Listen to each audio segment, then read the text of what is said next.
There are memories that remain vivid even after over a decade, back when Demian was just 25 years old. The first time setting foot on the battlefield, that very first moment of having to take a human life. The instant when blood fell onto the tile floor in crimson drops. And then the time he wiped out over 2,000 enemy soldiers. And then his breathing gradually grew faint. Finally, his body collapsed to the ground, and after that, the screen shifted to a scene of a morning at the town hall. The red-haired boy stared coldly at the contract while across from him, a middle-aged man and his partner kept babbling on, the gist being that all the insurance money from his parents' passing would be managed by this uncle. If you've checked the papers thoroughly, then please sign right here. Pucker feigned kindness as he urged his nephew, "That's right, Demian. You don't need to overthink the paperwork, just put your pen to the paper and it'll all be settled." The man rested his chin on his hands, smirking as he coaxed him, "Don't worry, just leave everything to me. By the time you're a grown man, I'll pay back every single cent." Demian's fingers tightened slightly on the paper as he suddenly remembered that it was this very day that turned his whole life upside down. Demian decisively tore the contract to shreds and coldly declared,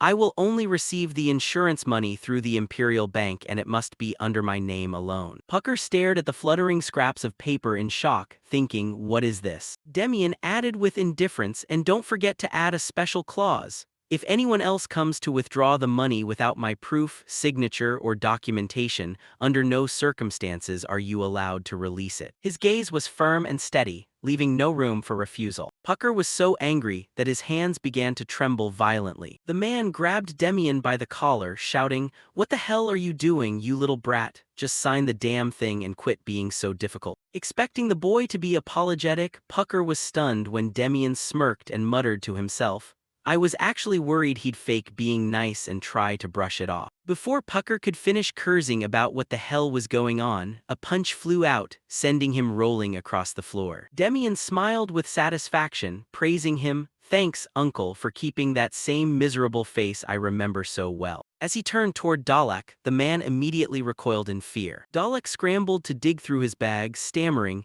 I can add the additional clause right now, sir." The current situation made Demian drift into deep thought. If it were before, he was only 13 and couldn't have done anything, but he smiled with genuine pleasure. "Things are fine now because I've been reincarnated back into the past." Returning to his memories of the previous life, Demian had to drag his exhausted body through a battlefield littered with corpses. He panted heavily, cursing under his breath, "Damn it. I told you from the very beginning that this was a crazy operation." Demian, who was the captain of the Baroque Kingdom's penal unit at the time, could only grit his teeth in frustration, thinking, how can only 100 men take down a force of over 2,000? He suddenly gagged and spat out blood. His vision began to blur. Demian reached out weakly toward a soldier who had fallen in battle. Helping the other man close his eyes to rest in peace, regret flooded his mind, even though the campaign had ultimately succeeded. Demian knelt in despair before his comrade's body, muttering, "I'm sorry. If only I had been a little stronger back then, I could have protected all of you." Unwilling to accept it, he punched the ground hard, "Damn it all." Demian stumbled, clutching his waist, as it seemed his body couldn't hold on for much longer. As his figure swayed in the air, he speculated, "I guess I'm about to kick the bucket now." His dirty steel helmet was tossed into a corner. Demian lay there helplessly, surrendering his life to fate, and raised a hand to cover his eyes, which were brimming with emotion. Or maybe it's just because I'm dying that I'm thinking about all this stuff. If I had enlisted earlier instead of waiting until I was 25, things might have been different. Hot tears rolled down his cheeks as he bit his lip, trembling, "Just once. I wish heaven would give me another chance. I swear I would dominate the battlefield with my brothers, but it's too late now." In his flashback to his previous life, Demian took his final breath, thinking he had surely perished right then and there. But luckily, a miracle had occurred, and unexpectedly Demian had returned to the past. And to the time 17 years ago of all things. He looked at his two smooth hands, which had never experienced life or death. Next, he lifted his shirt to examine his small stomach. The mana core located in the lower abdomen was the most important thing for warriors cultivating magic. Unlike his past life, Demian's current mana core was still perfectly intact. In this life, he could completely teach himself how to master his mana. However, Demian was still hesitant. In his previous life, after his uncle cheated him out of all his insurance money and kicked him out, he had to live in hiding and do every menial chore in the underworld. An orphan abandoned by his guardian, he even had to go to prison for the crimes of a mid-level thug in a street gang. He had thought his life was over when he was forced to enlist and pushed out onto the battlefield. Yet someone like him actually had a day like this. Demian plopped onto the soft bed, bewildered. Who would have thought I'd eventually climb to the rank of captain? He concluded with boredom, but in the end, I just ended up dead anyway. While Demian was lost in his tangled thoughts, the faint sound of footsteps suddenly echoed from outside, but regardless, the time I spent in the military was still. He carefully sprang out of bed, uninvited guests, huh? Demian cautiously grabbed the knife from under his pillow. The person outside slowly pushed the doorknob. The moment the door creaked open, Demian surged out like a wild beast, knife in hand, causing the group of assassins to jump in surprise. What the hell? He powerfully drove his weapon into the thigh of the person nearest to him. As the man screamed in pain, he immediately pulled the knife out. Damn, only got it in halfway. The remaining assassin reacted quickly and lunged forward, roaring like a madman, "You bastard, I'm going to kill you." Demian nimbly dodged the first knife strike. The frenzied assassin attempted another thrust. He successfully ducked and avoided it. Afterward, he gifted his opponent a knife wound right in the leg. A bloodthirsty glint flashed in Demian's eyes as he asked sharply, "Who sent you here?" The two strangers lay sprawled on the ground, wailing miserably as both of them had been stabbed in the thigh. Demian grabbed the remaining one by the neck. He raised his knife to interrogate him. "Was it Pucker who sent you?" Seeing that the man wasn't going to talk, he gave him a sharp hit. "I asked you, was it Pucker who sent you?" While he was in the middle of it, Demian suddenly heard someone whispering about him from afar. "That brat is really scary." He turned to see someone approaching, Muckman, who walked in as if it were his own house and said, "Have I introduced myself yet?" He thought to himself, Muckman showing up here means he was busy dealing with this strange guy, but seeing a bigger prize, he let the other one go. Demian suddenly smirked and began to tell a story. So, 17 years ago at that time, in the alley of a small street, Demian was grabbed by a group of strangers and he struggled and screamed violently, "Let me go, it hurts." Even hiding in this slum, getting caught right away is really strange. They kicked him hard, then they handcuffed him and took him away. Demian still held onto the image of Pucker's greedy face. He realized that his being captured was all part of that man's plan. The more he spoke, the tighter Demian pressed the knife against the guy. He slowly stood up. He pointed his knife straight at Muckman and said, "That bastard, he dared to betray me, huh?" Muckman's eyes looked back at him, filled with unspeakable hatred. Without another word, the man lunged forward. Demian reacted quickly and managed to dodge the guy's attack. His speed also left Muckman feeling a bit shocked. His calm expression made the man even more creeped out. Demian thought with exhaustion, was Muckman always this weak? No matter how fast Muckman was, he couldn't even touch a hair on Demian's head. He felt smug. "I have a very special ability. Being unable to hit me makes you angry, right?" Muckman yelled, "You little brat." Demian was busy thinking.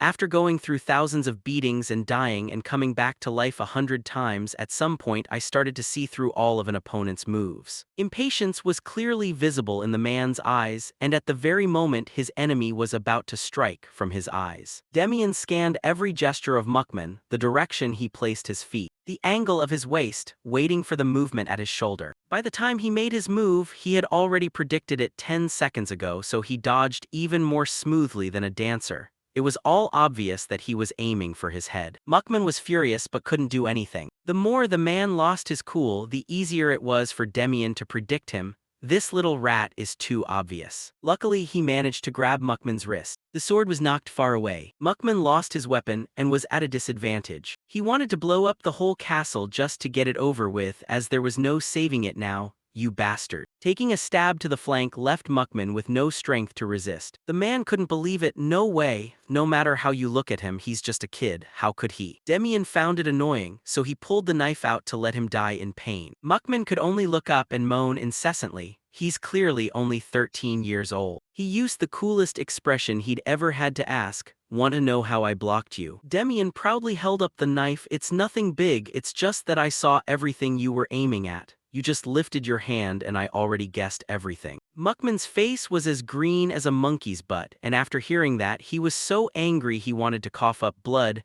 What kind of ridiculous nonsense is that? Before the man could say anything more, he pointed his knife at his face and said, "Believe it or not, it's up to you because it's the truth." With his last bit of strength, he had to try one last scare. Muckman began his psychological attack. "You think I'm the only one if this gets out to the others." Unfortunately, he met Demian, whose head was harder than stone. "You're about to lose your life here, how the hell is it going to get out?" Conversely, he took the opportunity to fish for information. "You're a smart guy, surely you know what you should do, right? Was it Pucker who sent you?" Muckman, like the previous ones, refused to utter a single word. Demian said something half jokingly, half seriously. "Answer properly if you don't want to be a cripple for the rest of your life." The man still couldn't believe his eyes. That gaze, how can it belong to a 13-year-old? Demian's blood-red eyes also made him terrified. Finally, Muckman opened his mouth and confessed, "That's right, Pucker hired me."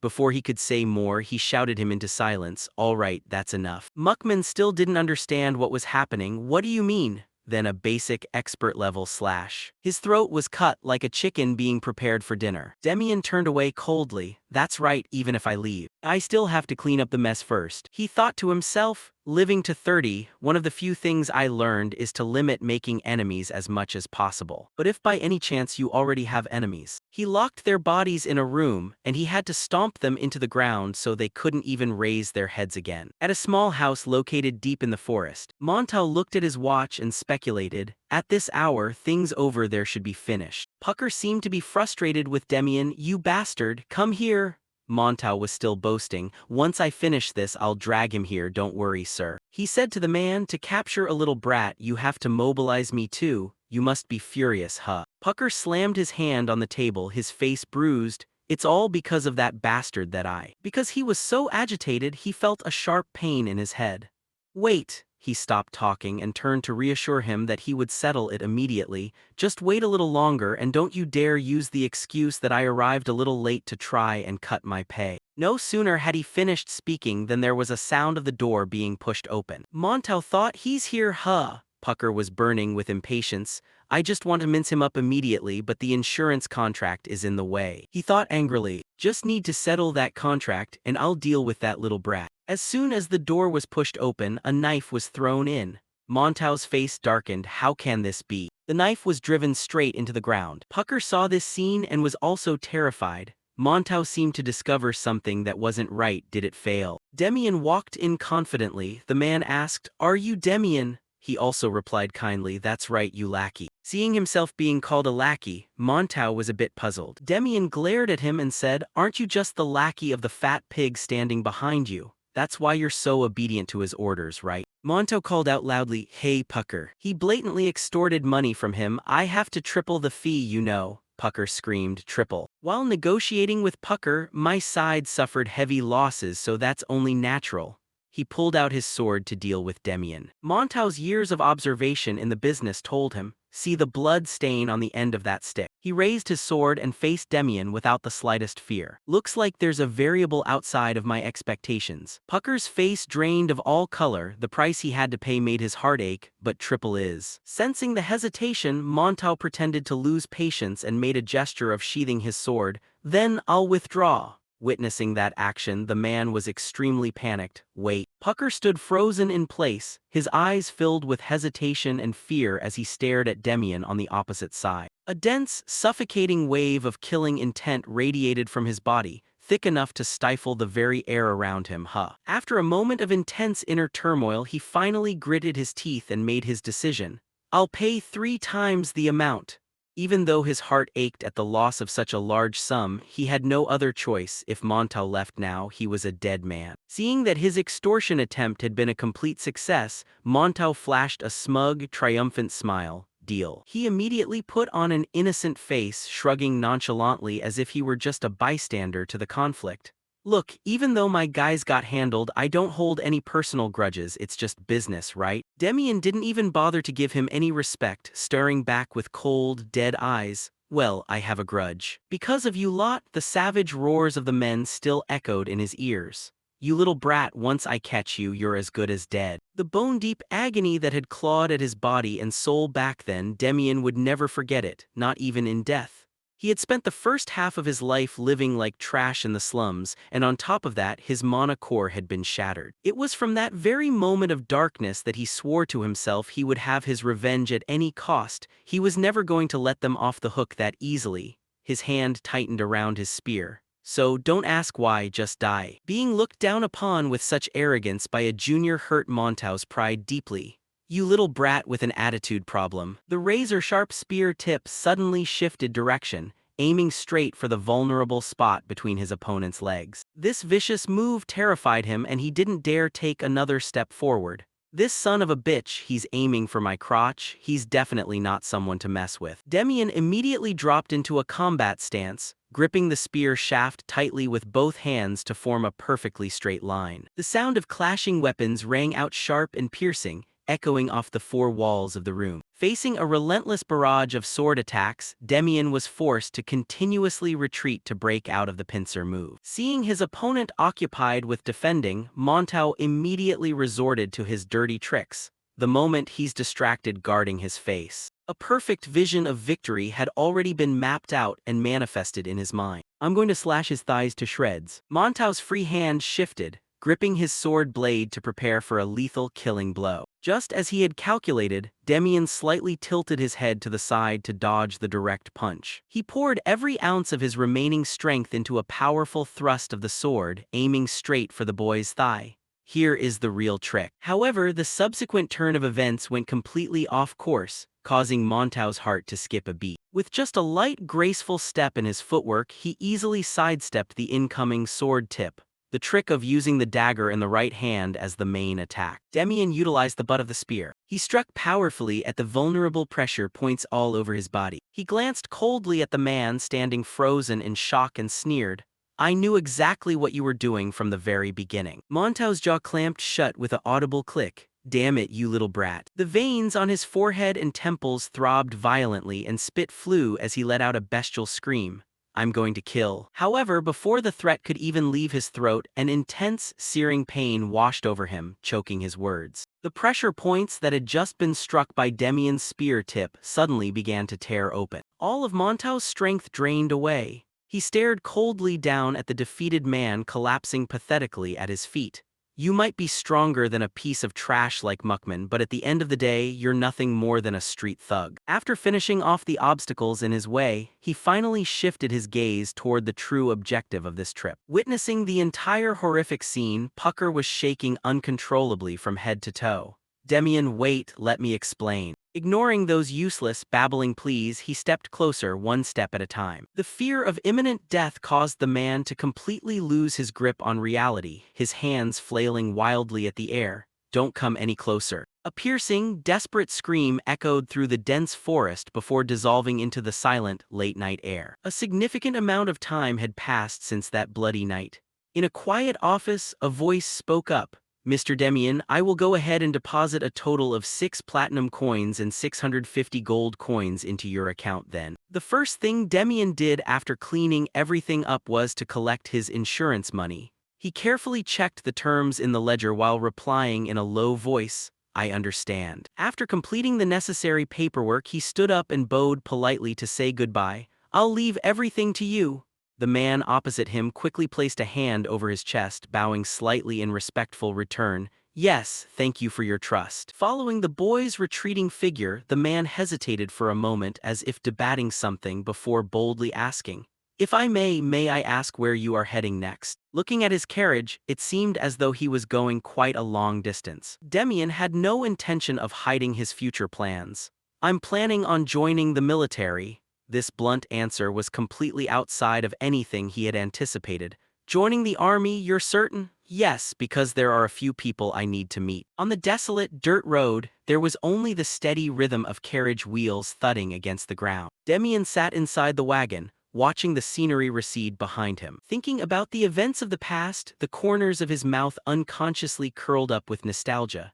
My comrades are there and that's true, but in the end, the army is the only place where I truly belong. Regardless, in just 5 years, the entire landscape would be completely transformed. Most young, able-bodied men would be forced into mandatory military service. A period of chaotic war that no one could escape was already looming on the horizon. Demian slowly placed his hand over his chest, the extreme pain of his past life suddenly rushing back. Now, the incident where my mana core was shattered in the slums will no longer happen. Before making this decision to enlist, he had spent a significant amount of time weighing his options and considering everything extremely carefully. Instead of waiting until the late age of 25, voluntarily enlisting while he was still young would be much more advantageous. For now, I'll just head to the capital and use the Delft mana circulation method to train for a week, and then I'll apply for the third training camp. Demian lifted his head, his deep eyes looking up at the vast sky through the carriage window. This time, I won't let the era toss me around like a wind vane anymore. He was determined to break the chains of fate with his own two hands and be the one to master it. A week later, the sturdy city walls along with the soaring watchtowers of the capital finally appeared before his eyes. The sound of a cloth-wrapped spear tip stabbing forcefully into wooden targets echoed with deep, dull thuds. The soldiers and people around them couldn't help but be amazed. "What's up with that kid? He looks so young, where on earth did he learn that spear technique?" Demian didn't even pay attention to their murmurs. His entire focus was on every movement of his spear. He retracted his spear and looked down at his palms, which were once soft but were now torn from overexertion. "Do I need to bandage these up?" He clicked his tongue in frustration. As expected, this body is still way too tender. Demian felt a bit annoyed and uncomfortable with his current weakness, a stark contrast to the calloused, rugged hands he once possessed. A man who had been watching for some time could no longer contain his patience, clearing his throat a few times to start a conversation. "Are you here to apply as a soldier?" Demian stopped his movements and turned around politely. "Yes, that's correct." Rabin skipped the cumbersome formal introductions and went straight to the point. "Your spear technique looks the part. Where did you learn it?" A flash of high alert rose in Demian's heart. Did he realize this is the kingdom's premier spear style? The kingdom's premier spear style. The name sounded a bit funny, but it was the most popular spear technique used by the kingdom's soldiers. His sharp brain instantly fired to find a reasonable excuse to brush it off. "This is a spear technique passed down to me by my late father, sir." Rabin felt that he had intruded on someone else's family affairs. "I'm sorry, I asked something I shouldn't have. Please forgive me." Demian stood still, his whole body radiating an upright and resolute aura. "No worries at all. Ever since I was young, my father was always proud of the military, so I was influenced by him and decided to join the army." His mature, smooth demeanor and high-minded ideals had completely scored absolute points in the other person's eyes. "You're in." Demian couldn't help but blink in confusion. "Yes." Rabin realized he had let something slip that he shouldn't have. "No, I just misspoke." To clear the awkwardness, he awkwardly steered the conversation in a new direction. "Anyway, what's your name?" He stood up straight, following military protocol, and placed one hand behind his back to introduce himself clearly. "I am Demian." Rabin smiled with satisfaction, stepping forward to pat his shoulder firmly as an encouragement. "All right then, I wish you the best of luck." Watching the man stride away, he politely bowed his head and called out, "Yes, thank you very much." As soon as the surrounding space became quiet again, Demian suddenly stiffened. He felt a warm, simmering wave of heat from his Danshan region constantly heating up and radiating throughout his entire body. This feeling. Demian couldn't hold back his emotions and flashed a look of supreme joy. "I can finally use mana now." The mana accumulation method of the Delft House, a secret technique created by a Delft genius 15 years in the future. The conditions to learn it were extremely strict, but it was famous for being the most effective method to date. Memories of his previous life, so familiar and warm, suddenly flashed through Demian's mind. Since my mana core was shattered in my previous life, I risked everything to practice it, clinging to a faint hope that it would work. The image of his comrade Darian surfaced in his memory, stupidly scratching his head and complaining, "Captain, why do you keep banging your head against that training method?" Even Bergen, standing next to him, had the same question, shrugging in agreement. "Besides, you can't even use mana, right?" Being teased by his subordinates, he glared at them with sharp eyes to threaten them. "What was that, you little brats?" A light breeze blew across the training ground, pulling Demian back to reality. "I used to get teased like that back then, but it definitely wasn't in vain." The appearance of mana had reduced the anxiety in his heart by half. "Now, I just need to pass the exam." Demian didn't continue training. he let his eyes scan the vast training ground. Seeing a group of people gathering and whispering in the distance, he slowly walked toward that crowd.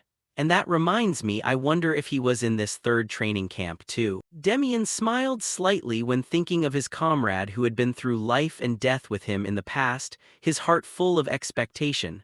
I wonder what he looks like now. In the middle of the vast training ground, the applicants were arranged into neat, horizontal rows. The first test was to lift a boulder. It sounded simple, but hoisting a 30 kg rock over your head wasn't easy. This was a great way to weed out those recruits who only had superficial enthusiasm. Demian focused all his energy, pouring his strength into his arms to hoist the large rock over his head.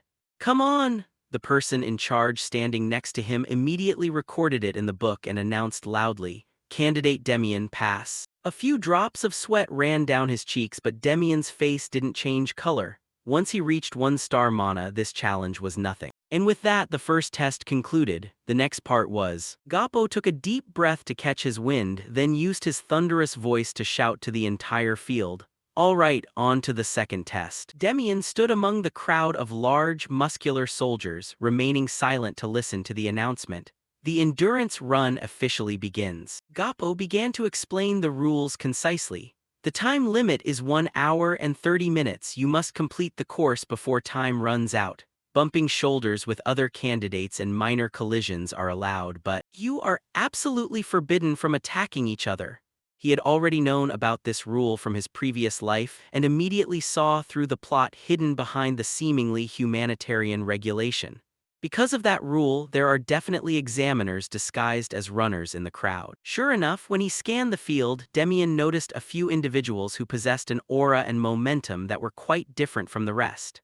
Gappo finished his speech with a stern warning. Additionally, anyone who strays off the designated course will be disqualified immediately, so remember that well. Not only was he not intimidated, but the corners of his mouth also curled up into a sly smile. This test should be fun. On the ground, a bright red lime line was marked to indicate the starting line of the race. While Demian was warming up his muscles, a young man suddenly approached him. "Are we in the same group?" He stopped his movements and looked around to confirm. "Me?" The other person nodded repeatedly, clearly interested. "Yes, you. I've been watching you for a while now." Demian felt confused about the young man's true purpose. "Watching me? What for?" He silently observed the person in front of him. "Wait a second. His face looks familiar." Before Demian could dig deeper into his memories, Appel took the initiative to step forward. "You have to ask." He deliberately lowered his voice to a whisper in Demian's ear. "You know how to use mana, right?" He cautiously stepped back to keep a safe distance from his opponent, quickly analyzing the situation in his head. There's no law against civilians using mana, but usually, commoners who can use it either have a wealthy family backing them or a very special power standing behind them. Looking closely at the other's delicate features, a suspicion suddenly popped into Demian's head. "Don't tell me this guy is." To verify his suspicion, he didn't beat around the bush and asked directly, "Anyway, what's your name?" Appel was a bit surprised by the sudden question, pointing his index finger at his own nose.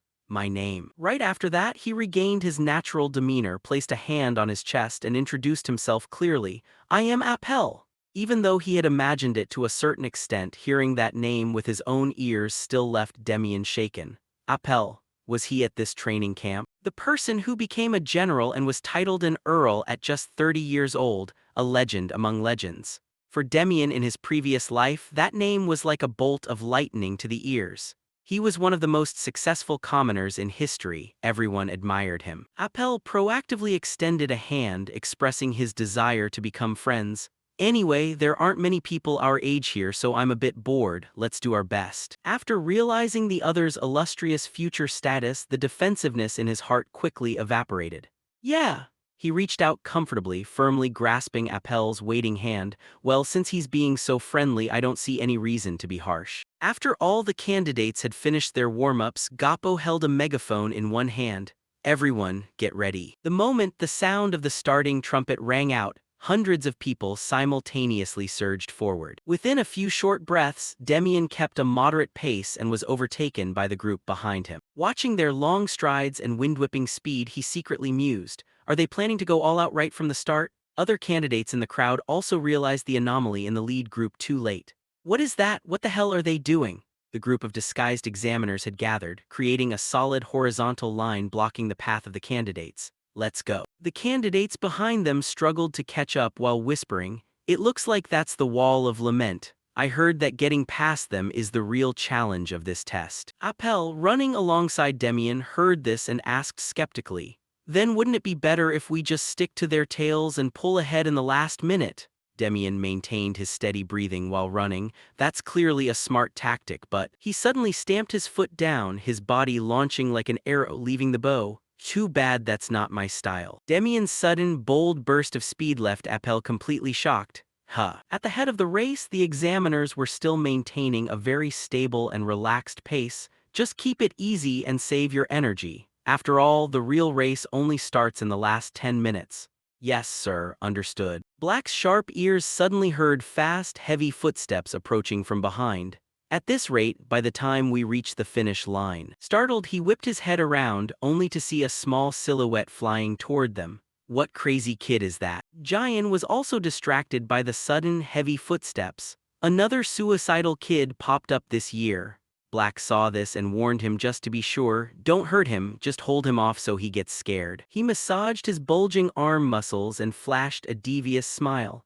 "I can't promise what will happen if he crashes into my steel shoulders, but I'll try to go easy on him." However, before the smug smile could even fade, a small hand from behind lunged forward, gripping his shoulder and pushing hard. "Out of the way." Jian was stunned for a heartbeat. "What?" Demian skillfully leveraged his weight on Jian's shoulder to push off, leaping past the group of examiners. They had been distracted for just a single second, and they were already being left behind by a significant distance. When he regained his composure, Black panicked and shouted, "What are you doing? Stop him!" The other examiners in the group also immediately snapped out of their shock. "Yes, sir." Even without looking back, Demian could feel their heavy footsteps closing in. The examiners really do have superior skills to suppress the candidates, but then again. He inhaled deeply once more, pouring his strength into his legs to accelerate and widen the gap. They are just examiners at a training camp after all. Witnessing his recklessness and breathtaking breakout, Appel, running behind, couldn't help but laugh heartily. What is up with this kid? I don't know. His own fighting spirit was also strongly stimulated by Demian's actions. I can't let him pass me that easily. Appel stamped his foot to accelerate, leaving the lagging candidates behind to chase the boys back. Other ordinary candidates standing and watching the entire performance were completely shaken. What is playing like that even allowed? Let's follow him. Yes, just copy what he's doing. The result was that when the examiners looked back, they were completely horrified to see a wave of people rushing toward them with intense momentum. What the hell is this? The enthusiastic shouting of the candidates even carried over to the training ground on the other side. Zion heard the loud commotion and turned around in a daze, his heart mixed with curiosity. The situation at the second training field seems a bit unusual. Zulk, who knew some inside information, whispered, "It seems like a rather strange recruit just enlisted. Should we add more examiners?" The two of them were still hesitant when a deep, powerful voice cut them off. "Just let them be." They immediately stood to attention and saluted. "Chief Examiner Rabin." He looked toward the source of the noise and asked back in a nonchalant tone, "Do you want people to think we're cheating and rigging the test results? Whether they can break through or not depends on their own mettle." Watching the small silhouette leading on the other side, Rabin added coldly, "And the same goes for the losers." My eye for talent really wasn't wrong. He inwardly added with satisfaction, "I didn't expect him to be the type to create such an unexpected variable." His actions had incited the others to charge forward. On the battlefield, those who always lead the purge are the ones who know how to light the fire. At this moment on the track, Demian clearly felt every muscle in his body reaching its limit. This is the 29th lap out of 30. He poured every remaining ounce of strength to sprint across the red line. Final stretch. Appel, with astonishing stamina, was also tailing right behind him. "Hey, Demian." He glanced sideways, slightly distracted, to talk to Appel. "You seem energetic enough." Appel seized the opportunity to lean in, whispering curiously in Demian's ear, "Was this your plan from the start?" Demian didn't quite understand the underlying meaning of the question. "What do you mean?" Appel tilted his chin toward the other candidates collapsing and sitting in a corner of the track. If we didn't know how to use mana, we would be in the same pathetic state as them. Demian tried to regulate his breathing, the corners of his mouth curling into a smile. If you've got an ace up your sleeve, why wouldn't you use it? Appel found himself increasingly interested in this new friend. You really are an interesting guy. While talking, the two of them simultaneously crossed the finish line of the final lap. You too. The person in charge at the finish line was still stunned, only managing to mutter, "You too, pass." In a quiet room filled with documents, a voice full of interest suddenly rang out. "I heard there's an interesting kid who just entered the 3rd training camp." Standing not far away, Casson clasped his hands behind his back and confirmed seriously, "That's right. Instructor Rabin contacted me about that boy. He said he's only 13. That information immediately grabbed the other's attention. He placed his hand on the table and stood up. If someone as picky as Rabin says the kid is interesting, he paused for a moment, seemingly weighing the value of that assessment. Then I'm starting to get curious. Leonhardt narrowed his eyes, creating invisible pressure as he asked, "So, what's the kid's name?" At the same time, at the tall building, a group of people gathered as if something had caught their attention. In the middle of the courtyard was a giant bulletin board. After reading the content, someone clutched their head in despair. "Damn it, how did I fail? No way, what about you?" Beside those mournful sounds, there were quite a few people who couldn't hide their joy. "I passed. I finally witnessed that sight." Demian found it hard to understand. Is that really worth being so happy about? The scene before his eyes involuntarily pulled him back to the arduous times of his previous life. Thinking back to the wartime, being forced to enlist was an everyday occurrence, and everyone tried every way to dodge the draft, constantly checking their soles and heels to see if they were blistered. Amidst that bustling atmosphere, he raised a hand to his chin and pondered silently. Come to think of it, these times are still peaceful, boring. Suddenly, someone called out his name, Demian. Hearing his name, he turned around with a look of suspicion. "Appel." The other person immediately waved his hand excitedly. "Congrats, now we're classmates, right?" Those words made Demian quickly look toward the bulletin board. "Really? You passed too?" Appel nodded to confirm. "Yeah, that's right, I even checked the list, your name is on it." While talking, he casually pointed to the top position on the board. "It's right there at the very top, Demian, 13 years old." He nodded in acknowledgement. "I just saw it." After passing the competitive selection process together, the atmosphere between the two became closer than before. "If you need anything, let's help each other out. Even though it's not certain we'll be assigned to the same unit." Facing that enthusiasm, he maintained his calm composure and replied, "I'm looking forward to it too." Leaving the crowded area, Appel suddenly remembered something and turned to ask, "There's still a week until enlistment. What do you plan to do during this time?" Demian didn't answer immediately. He took a few seconds to think before speaking slowly. "I think I'll be quite busy." Looking into the distance, he added with a hint of mystery, "I have a few things to take care of this week." Hearing that, the curiosity in Appel's heart was immediately stirred. He took a step closer and draped an arm over his shoulder. "What the hell is so important?" He just shook his head. "Nothing big, I just need to buy a few necessary items before entering the camp." Hearing that, he suddenly remembered something important and hurriedly added, "Now that you mention it, the standard issue combat boots are notoriously stiff, so people say you must prepare extra insoles for the soles and heels." This information made him exclaim, "Really?" These matters were nothing strange to Demian. He already knew all about them from his blood-soaked experience back then, but in order not to reveal his abnormality compared to his current identity, he still sincerely replied, "Regardless, thanks, I'll keep that in mind." Hearing this, Appel grinned with satisfaction. "Don't mention it." Not wanting the conversation to continue revolving around himself, he took the opportunity to change the subject. "What about you? What do you plan to do this week?" The sudden question made him pause slightly. "Me, I also have a few things to do." Seeing that unnatural expression, Demian realized the other person was hiding something. "Are you sure?" However, Demian didn't intend to dig deeper because he wasn't interested in meddling in other people's business. "Yeah, prepare well for your stuff. See you next week, I'm heading out first." He also waved goodbye. "Yeah, see you soon." At that very moment, a strange figure silently approached from behind. When the distance was only a few steps, that person slowly spoke up. "Who is that?"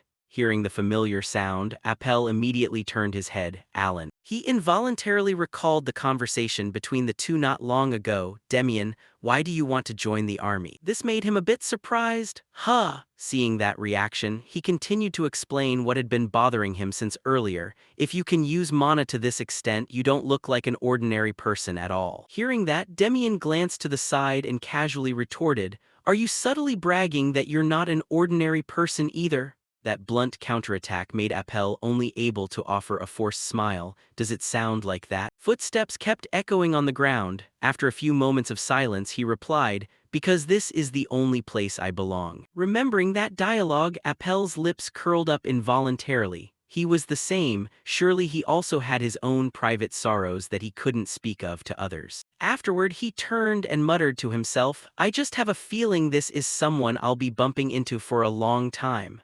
Those words made Alan look confused. What do you mean? But he just shook his head, having absolutely no intention of explaining further. It's nothing, let's go. The old man bowed respectfully and replied, yes, young master, the items are already prepared over there. The familiar title hitting his ears made Appel suddenly stop his steps and sigh with frustration. Alan, I've told you not to call me young master in places like this. The old man leaned on his cane and followed with an apologetic tone. Yes, I apologize. Brilliant sunlight covered the rooftops along the busy street. Amidst the endless flow of people, Demian walked leisurely and constantly looked around. It's hard to believe. Enthusiastic bargaining mixed with laughter, creating a lively atmosphere. Can't you help me at all? Good God, I already said there's no way. He was a bit stunned. The capital in my memory was originally. In a flash, images of people with emaciated faces from hunger and faint pleas rushed back. Please, just one piece of dry bread is fine. Looking at the lively street in front of him, Demian silently calculated in his heart, this atmosphere will change within the next 5 years anyway. Before that time comes, I must quickly prepare as much as possible. As soon as that thought appeared, a series of plans were quickly rearranged.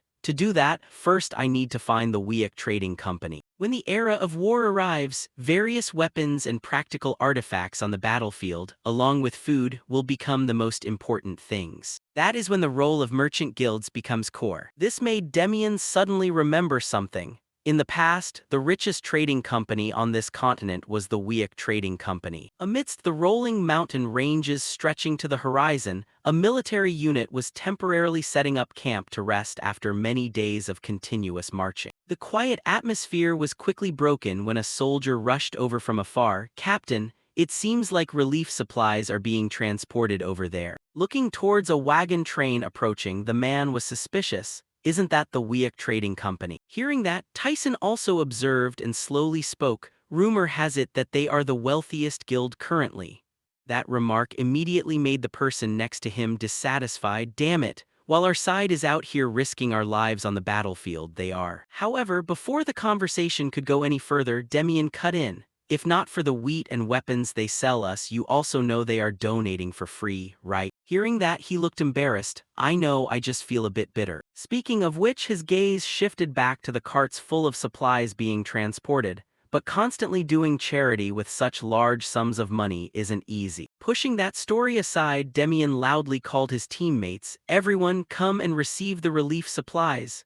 The response immediately rang out from all over the camp. Understood. Standing there observing that scene, Demian quietly watched each person happily receiving their necessary food and supplies. Amidst the hustle, Ethan came from behind and suddenly spoke up. Captain, it seems that person over there is the owner of the Weak Trading Company. Hearing that, he immediately looked in the direction he pointed and confirmed, the guild master. Ethan pointed to the person standing busily directing the wagon train. Yes, do you see the one wearing the white cloak standing in the front row? But he looks just like an arrogant jerk. When his consciousness returned to reality, the harsh sunlight still stretched across the street ahead. Leaning his back against the wall by the road, Demian silently rearranged the information he knew. They said the Weak Trading Company had been doing charity even before the war broke out. Out of 40 trading companies in the capital, if the scope is narrowed down, there are probably only about 7 left. Because they also do charity work, I will start checking from the guilds with a large scale first. As the last rays of the day gradually disappeared behind the horizon, an orange-yellow color slowly covered the entire city. After a day of wandering everywhere, Demian stopped in front of the door of a trading company located at the end of the street. Is this the last one? With that thought, he crossed the threshold and went inside. Excuse me, is anyone here? Not long after the call, Weik slowly walked out from the inside. How can I help you? Just by seeing the other person, Demian immediately concluded in his heart, this is definitely the last one. He bowed to show respect and politely spoke, I heard that the Hamel Trading Company does charity, so I wanted to come and discuss investing for a good cause. That answer made him laugh with interest, a young person with such commendable thoughts. While moving to the tea table following the instructions, he calculated, until now it's all been garbage, but I still have to check each one. Slowly sitting down, he flashed a friendly smile and proactively introduced himself. I am the master of the Hamel Trading Company, Weik. Hearing that name, Demian couldn't help but be stunned. Weik. Outwardly he maintained his composure, but inwardly undercurrents were rising. Did I finally find him? Suppressing the thoughts swirling in his head, he quickly replied, yes, my name is Demian. He nodded and signaled toward the chair opposite. Yes, very nice to meet you. Let's sit down and talk more. Once settled, Demian couldn't wait any longer and hurriedly asked, asking this might be a bit impolite, but do you have any sons? This made Weik a bit confused. Huh. He looked at him for a few seconds and then suddenly laughed heartily. I don't have a son, but I have a daughter who isn't mature yet. This surprised him. A daughter? What is this? Is this another trick? As soon as the words were finished, an unexpected voice sounded, causing Demian to pay attention and turn around. The sudden call made Demian reflexively turn his head to look. Dad, I'm back. As Dial walked in, he immediately recognized her as the master of the Weik Trading Company from his previous life. Did I find her? Weik pointed to her and introduced, greet him, dear. This is Demian. He's here to invest in our charity fund. Dial reached up to fix her hair, smiling, greetings, Mr. Demian. She asked expectantly, you said you came to invest in our charity work. Demian looked up and replied, yes, that's right. He touched his chin, silently contemplating, something is wrong. The Weik Trading Company master in the previous life was clearly a man, but the two of them look exactly the same and their ages match too. Demian looked up at Dial, examining her meticulously. Don't tell me this beautiful face is actually a girl. How could she use the name Weik to take over the trading company? She looked at him seriously and asked, may I ask how much capital you intend to invest? The trading company will have different ways of using the money depending on the amount. He raised a fist to cover his mouth, speaking gently. For now, I want to invest 300 gold coins. Later, depending on how things progress, I will inject more capital. Dial was startled and covered her mouth with her hand. 300 gold coins. Weik also couldn't believe it and confirmed, are you serious? He squinted his eyes and raised a hand forward to inquire. But if this is an investment and not a donation, do you have any specific requirements in exchange for this money? Demian flashed a bright smile, clasped his hands together and requested, I want to hold a portion of the Hamel Trading Company's shares in the form of receiving a portion of the profits to recoup the investment capital. Weik stared intently at him, exclaiming in astonishment, a boy who is this willing to play big. He silently calculated at this age to have that much money. Could it be? Then he cautiously asked, if you don't mind, may I ask where this source of money came from? Demian closed his eyes, replying without much concern, you don't need to worry about that. I just want to use the inheritance of my late parents for something useful. Weik heard this and quickly bowed his head to apologize. I understand. I apologize for being rude. He smiled, waving his hand to dismiss it. It's nothing at all. I completely understand. He looked straight at Demian and requested, I think we need to have a meeting about the company's shares. Can we give you a definite answer then? He also responded nonchalantly, yes, that would be great. See you all later. Dial was about to leave when she saw Weik with his hands over his chest in contemplation. What's wrong, Dad? He recalled that mature demeanor of Demian when negotiating. Aren't you surprised? The boy is only 13 years old. Weik thought to himself, I shouldn't recall it, but that look in his eyes is no joke. He is definitely not an ordinary child. He sighed with his hands over his chest. What a pity. If the boy were about 5 years older, the two of you would really be a perfect match. Dial's face turned bright red as she shouted, Dad. The sound of her embarrassment echoed inside the building. What on earth are you saying? Wieck didn't care and teased. Who knows, maybe he likes someone older. Dial angrily shouted, Stop it, Dad. After finishing business with the Hamel Trading Company, time flew like a dog running in a field. In the blink of an eye, the day of enlistment arrived. Demian stood alone in front of the large gate. He looked forward and exclaimed, Today is truly a brand new beginning. Demian raised a hand towards the sun high above. Even if my previous life turned into smoke in vain, this life must be different. Then he clenched his fist with determination. This time, I will be the one to swallow this entire empire. A while later, Demian brought his luggage into the room. My unit is the 3rd training company, 1st platoon, right? He looked around. I don't see any familiar faces. Did Appel get assigned to a different platoon? Demian placed his luggage on the bed and lamented, There's only one guy around here that's my age. What a pity. Right then, an excited sound rang out, making him look over. Very happy to meet you all. The man stood at the door with his hands on his hips, looking in. I am the one who will manage you for the next month, platoon leader Brian of the 1st platoon. Then Brian raised 3 fingers to count carefully. Right now, we will start inspecting personal belongings, food, water. His face sank as he formed his 3 fingers into a threatening fist. Luxury items, especially if anyone brought alcohol or cigarettes, step out and confess immediately.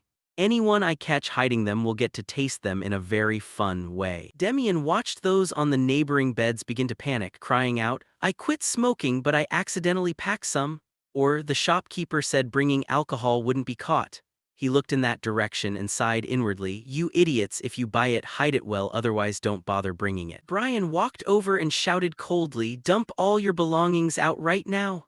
After a moment, he stood in front of Demian's bed, looked at the luggage on the bed and announced, Nothing unusual here. Brian touched his chin, leaned over and inquired, Say, how old are you? You look so baby-faced. Demian replied with a calm face, I'm 13 years old. Hearing this, he was startled. 13. Kyle, who was sitting on the bed, angrily scolded, Damn it, what kind of times are these? Now even a brat like that can join the army. Logan also puffed and shouted, Do you think this life is a joke? He saw Demian look over and his face darkened. What are you looking at? Are you trying to talk back, you little brat? He immediately closed his eyes, thinking to himself, There's no need to waste words arguing with a person like him. But Demian's eyes flashed with a bright red light, staring at Kyle. I'll remember this face well. I have to let the old man taste how painful it is to be beaten to a pulp by a child. Logan, standing next to him, couldn't help but hug himself. What is this? Suddenly, I feel a chill down my spine.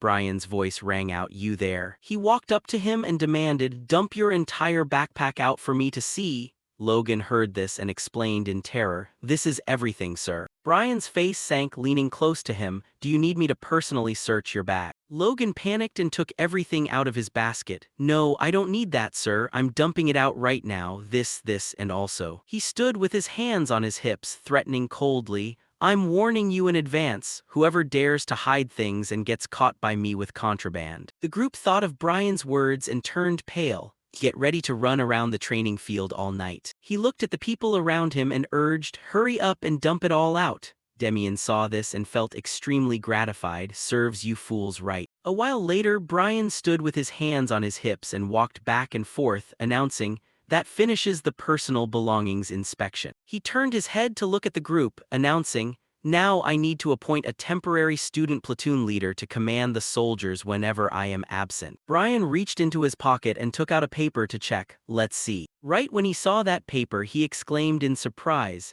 In our platoon, there is a soldier who passed with a sky-high score. After putting the paper down, Brian looked at the group and shouted, Demian, who is Demian? Step out and let me see. His eyes looked towards Kyle, who had a dark face in the corner. Is it the guy from earlier? To be a student platoon leader, character is just as important as ability. Brian walked up to him and inquired, You are Demian, right? Just then, Demian stepped forward. It's me. He turned his head in surprise. It's not that guy, then who is it? Brian saw him and stood stunned with his eyes wide open. He tightened his grip on the paper, stuttering, You just said you were 13, didn't you? Demian confirmed calmly. Yes, that's right. Kyle heard this and looked over angrily, shouting loudly, a brat like that wants to be a student platoon leader? Damn it! Since when did the army become a daycare center? Brian stood with his hands on his hips and looked over. Keep it quiet in that corner. He still wouldn't give up and retorted, but what I said isn't wrong, sir. Kyle stood up and walked step by step in front of him. A student platoon leader is the representative of the officer, right? Shouldn't they have to prove their leadership ability? Then he pointed his index finger at Demian contemptuously. If you let a brat like that take power, the discipline of our platoon will fall apart. His lips twitched into a smile. I'm not interested in this troublesome platoon leader position, but this guy keeps trying to pick a fight. Then Demian decided, all right, let me play along and see. Then he tilted his head and sneered provocatively. I'm confident I'll do better than some guy who is all brawn and no brain. Definitely. Kyle heard this and shouted furiously, you brat, what did you just say? Brian looked over to inquire, your name is Kyle, right? He replied calmly, yes, sir, for now I will still take the position. Immediately after that, he reached out and gently grabbed Kyle's collar. A murderous aura radiated from Brian as he stared at him and shouted, if you ever dare to belittle your teammates by calling them brats or any similar words again, then next time it won't just stop at a simple warning. Is that clear? Kyle bowed his head and looked up at his serious face. Understood, sir. Then Brian looked up at Demian. However, what he said is not without reason. The authority of a student platoon leader requires true leadership ability. Kyle raised a hand and suggested, then how about this platoon leader, why don't we? I mean, he stood with his hands on his chest in front of Demian and said arrogantly, why don't you let this kid and me have a match? Whoever wins gets that seat. Wouldn't that prove both ability and authority? Brian looked towards him to inquire, do you agree with this? Demian closed his eyes and thought to himself, I'll use this chance to reset the military discipline. All right, that's good. Then he pointed at Kyle and called out, then just beating this blockhead to a pulp is enough, right? He asked back with a face full of fury. Blockhead. Brian looked towards the others in the room. Do you all agree with this deal? They all replied in unison, agree. He led the crowd to leave quickly, then there's no need to talk any longer. Everyone, follow me to the shooting range to compete. Brian looked at Kyle's arrogant appearance, and Demian's calm face announcing, the match will begin immediately. Brian looked at both Kyle and Demian to inquire, the rule is that if an opponent surrenders, the fight must stop immediately. Are you ready? He flashed a smug smile and said, I'm ready. Demian closed his eyes, nodded and spoke, I'm ready. Brian's voice rang out, announcing, then the match begins. Kyle rubbed his shoulder and muttered, thinking about bullying a child makes me feel guilty. Demian sighed and urged, quit yapping and come at me, you clod. The veins on his forehead popped out as he roared furiously, you little brat. Kyle's eyes flashed with bright red light as he charged, the reason you're getting beaten like a dog today is because of that mouth of yours. Demian stood perfectly still, silently assessing the situation. His speed is better than I expected. Compared to the soldiers in my previous life, he's definitely among the more capable ones. He watched as Kyle's figure closed the distance to right in front of him. Demian's eyes remained locked on the incoming fist, thinking to himself, it's only at that level after all. Then he leaned to the side and dodged. There's no way you're landing a hit on me. Kyle stared at the scene before him, unable to believe his eyes. He dodged it, it's like you knew exactly where my fist was going to come from. He then gathered his strength, preparing to throw another punch. It looks like you've picked up a few tricks somewhere, but you won't be able to dodge this one. Demian tilted his head and easily dodged once again, too slow. Kyle slammed his two fists together noisily. If you can dodge my punches, I'll just charge straight into you with my whole body. With that, he poured all his strength into sprinting straight toward where Demian was standing. Demian closed his eyes, sensing Kyle's hands getting closer. Kyle grazed past him again and shouted in frustration. Where did he go? Demian's voice rang out from behind, right here. Immediately after, Kyle let out a pained cry as he took a solid blow to the chest. Demian looked up at Kyle, thinking, taking a direct hit like that, it's going to be hard to stay on your feet. He watched the man let out a cry of pain and plant one hand on the ground to steady himself. You're more resilient than I thought. Kyle's expression darkened and he charged frantically toward him again. You bastard, I'm going to kill you. Demian hopped backward, evading his attack. This should be enough to finish him off now. Then he swung his fist and struck Kyle straight in the stomach. Demian watched as he clutched his stomach and collapsed to the ground. Bullseye. Kyle's head hit the ground hard as he lost consciousness on the spot. Demian brushed the dust off his hands. Looks like this brute has been knocked out, so then. He then swept his gaze over the others with a look filled with killing intent. Is there anyone else who wants to try? Logan's group looked at each other, but still, no one dared to step forward. Immediately after, Brian's voice rang out, declaring, "The sparring session is over. Rookie Demian wins." From now on, Rookie Demian is officially appointed as the student platoon leader. A moment later, Kyle walked out of the infirmary and closed the door gently. "I'll be heading off now," he thought with a thoroughly annoyed expression. "I never expected there'd be a day where I'd be carried to the infirmary in a state of unconsciousness like this." Kyle couldn't help but recall the punch from earlier. He couldn't remember anything that happened after being hit in the right flank. Could it be that I lost consciousness from that first strike of his? Kyle stood still in front of the door, quietly contemplating. I kept thinking that in this place there wasn't anyone who could be my match, yet I ended up losing so pathetically. The group inside the room was startled, watching him push the door open with a dark look on his face. They tentatively looked at Kyle and whispered, "What do we do now? Should we stop him?" "We have to stop him, right? If we just let him keep going like this, he's going to end up back in the infirmary." Suddenly, Kyle walked up behind him and called out, causing Demian to look over. He knelt on the ground, bowed his head respectfully, and shouted, "I admit my defeat. From this day forward, I will consider you my big brother." Demian was stunned on the spot, thinking in astonishment, "What the hell? Why is this guy suddenly acting like this? Did I accidentally hit him in the head too hard earlier?" Then, Kyle looked up and stated seriously, "You are the youngest person I have ever fought, but you are also the strongest. Respecting those who are stronger than me is only natural." Kyle's voice rang out, "Please accept me as your subordinate." Demian was also surprised on the spot. "I thought he was just an arrogant, rude guy, but who knew he'd be someone who knows how to respect his superiors and follow others." Afterward, he extended a hand to make peace. "There's no need to call me big brother, just calling me Demian is fine." Demian added with a bright smile, "Let's do our best from now on, Kyle." Kyle reached out and shook his hand. "I'm looking forward to working alongside you, Demian." A week at the barracks passed by quickly after Demian's group enlisted. Brian stood with his hands on his hips, watching the group running and shouting, "Don't stop! Look straight at the back of the person in front of you and keep running." Demian couldn't help but remark, "The instructors are packing in such crazy exercises that time is flying by like the wind." After seeing everyone finish their run, Brian raised his hand and announced, "Training for today is over. Soldiers are dismissed to their barracks, but Demian, come with me." Upon hearing this, he followed the instructor, puzzled. "What's going on? Where is he taking me all of a sudden?" Demian followed Brian and stood in front of a room, confused. "The administrative office. Is he planning to announce something?" He looked at the group of people lined up neatly inside and wondered, "Those guys are here too." Demian stepped inside. "Let's just go in and hear what they have to announce." Mason saw him and raised a hand to cover his mouth, exclaiming, "Where did this little shrimp come from? Oh damn, I let that slip out. I should have just kept that in my head." Demian looked up. He's skinny, looking no different than a scrawny toad. He silently imagined the scene in his head. Having this guy stand next to Kyle would probably be hilarious, seeing as their physiques are complete opposites. Mason replied with a thoroughly annoyed expression, gritting his teeth. "What are you staring at?" Demian answered calmly. "I was just curious to see how much wider those eye sockets could possibly open." He was just about to shout in anger when he suddenly heard a cough and stopped. "You little brat." Casson frowned and shouted to put a stop to it. "Order, is this place a place for you people to cause a scene?" Mason whispered a threat with a furious expression. "I'll deal with you later." From above, the voice continued.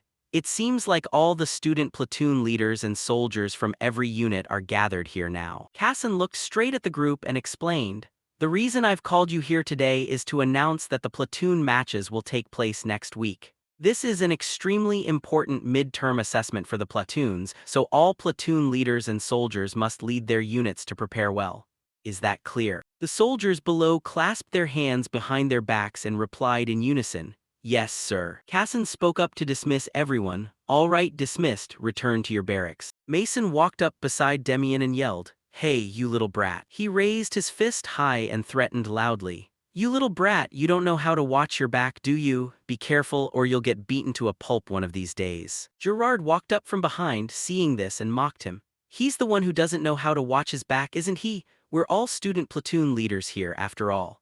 He relies on being older than everyone else to act bossy. Instead of standing here blabbering and wasting time, wouldn't it be better to go train with your own platoon leader? Mason turned back with a furious expression and shouted, "If it doesn't concern you, beat it, or do you want to get beaten up along with him?" Gerard smiled and replied, "That remains to be seen. Let's see who's the one getting beaten up." Afterward, he gestured toward Demian and said, "Hey, ignore that lunatic, let's go." Demian replied, "Yeah, let's go." Demian walked in front, letting out a sound of disdain. He turned back and asked, "Hey, what platoon are you in?" Mason gave a thumbs up and introduced himself arrogantly, "Platoon 4, I am the student platoon leader of Platoon 4. The corners of Demian's mouth curled into a bright smile. "All right, I'll remember that. See you at the platoon match, you idiot." While walking in the hallway, Gerard asked, "You're Demian, right?" He heard this and asked in surprise, "How do you know my name?" Gerard explained with a bright smile,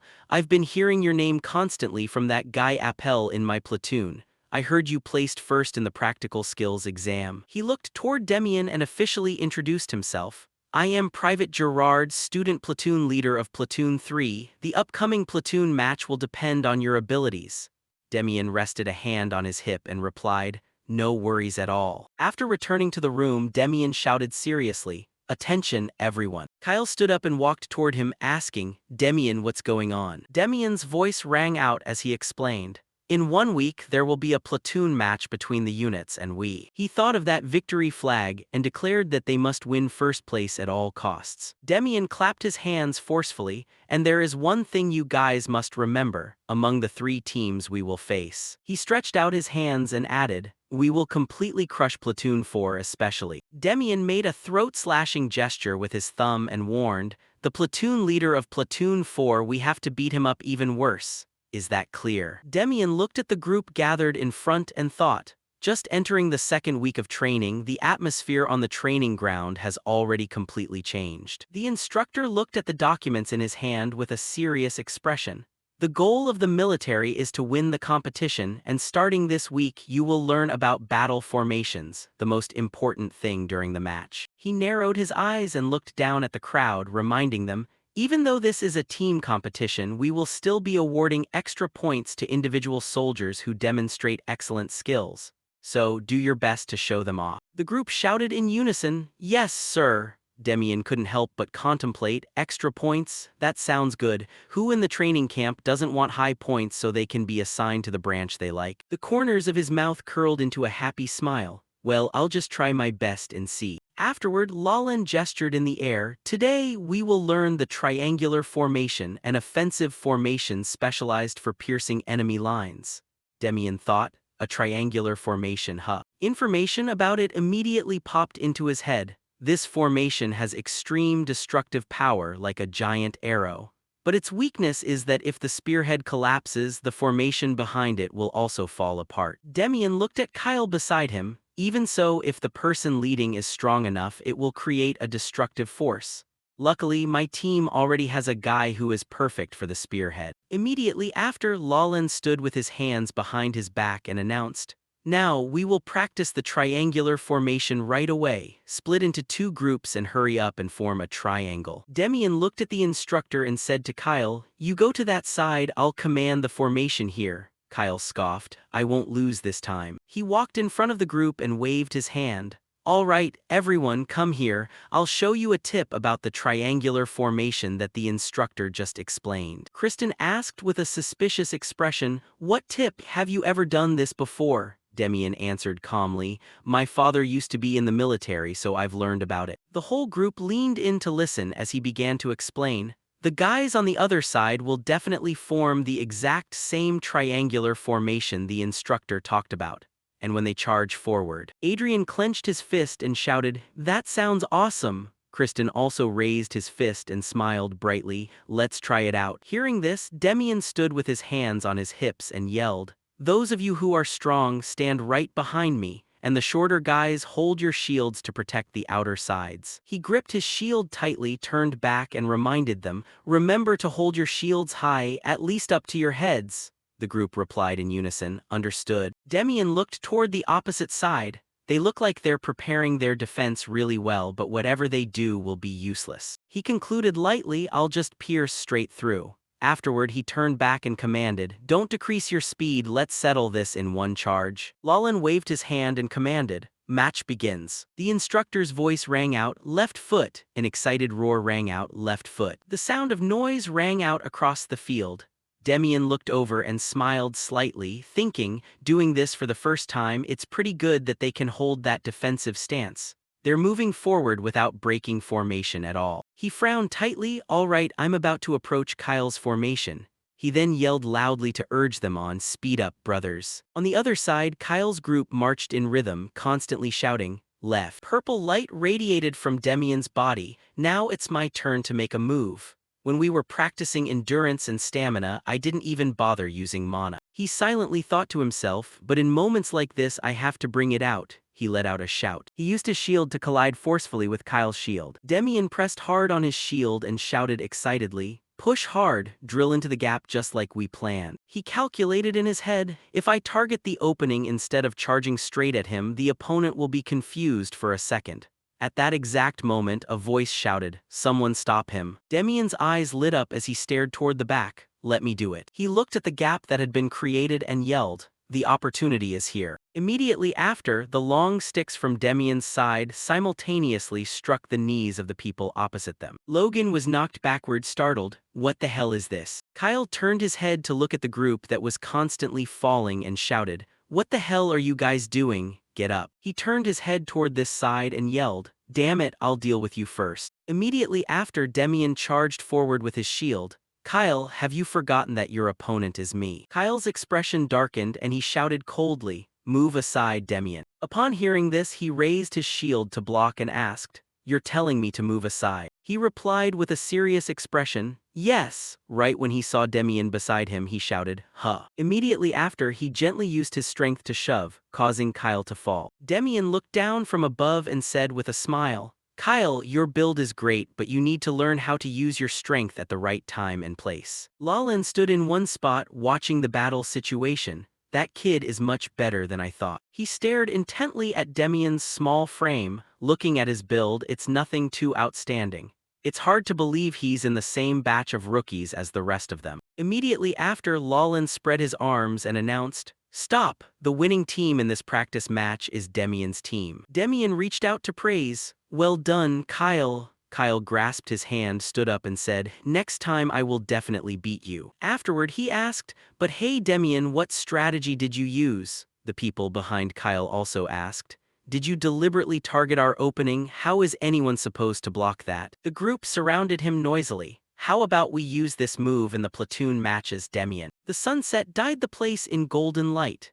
Demian looked toward Kyle and Logan, who were practicing nearby. These guys usually run away to the barracks as soon as training is over, but now they actually know how to reflect and practice with each other. The corners of his mouth curled into a smile. "This atmosphere is good.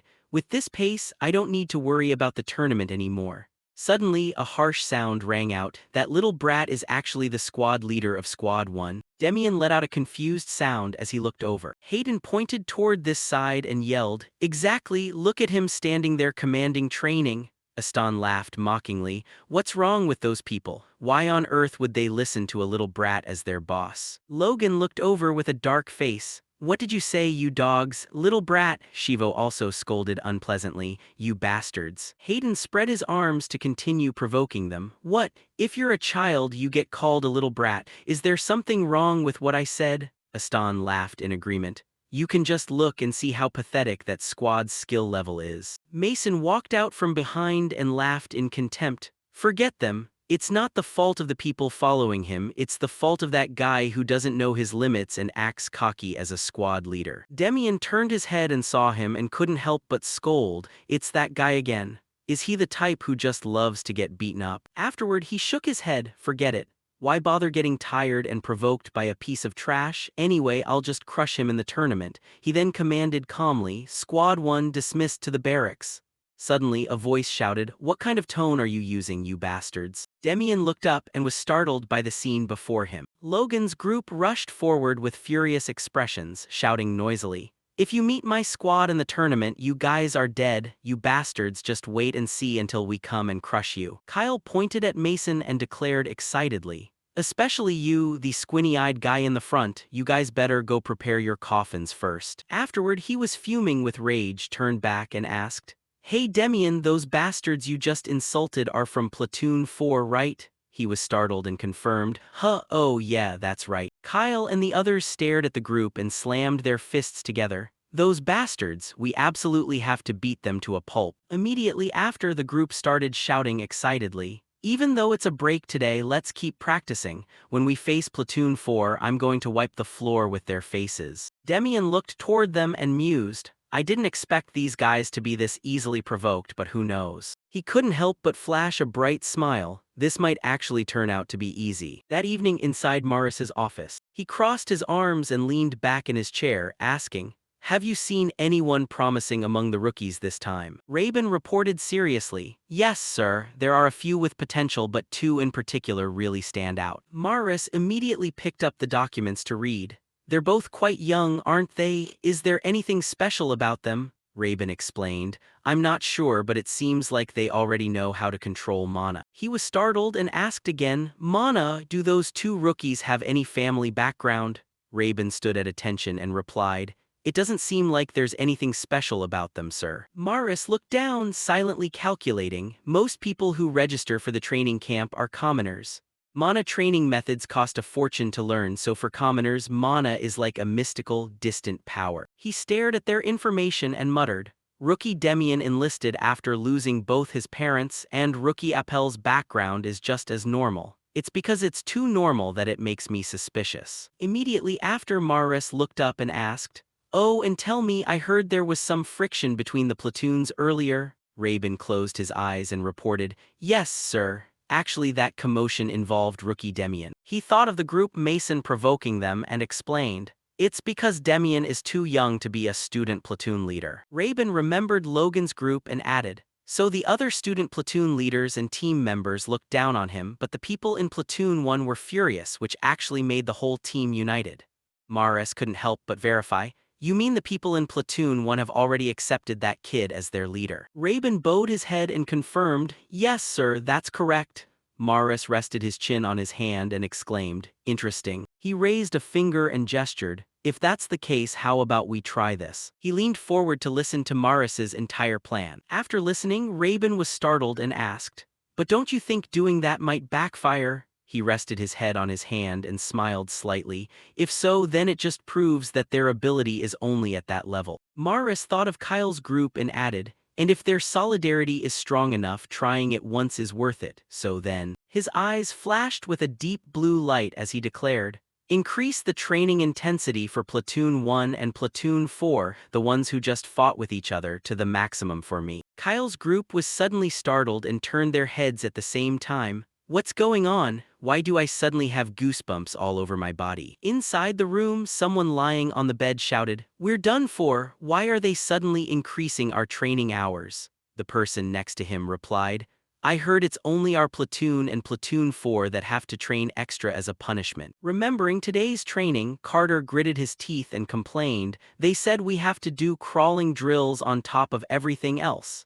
Another soldier added irritably, "Isn't it a bit excessive to give us this punishment just for cursing a few times?" Kyle glanced back and asked, "Demian, is this even fair?" He silently pondered the question, "Crawling drills, huh?" Demian closed his eyes, thinking to himself that he already knew their intentions, then replied, "Well, whether it's fair or not, what else can we do?" He stood up and walked toward the group, asking, "Did you guys think you were on vacation?" Demian turned to look at the group and pressed, "These crawling drills will definitely make our bodies ache a lot more, but if we get through it, our stamina will blow the other platoons out of the water.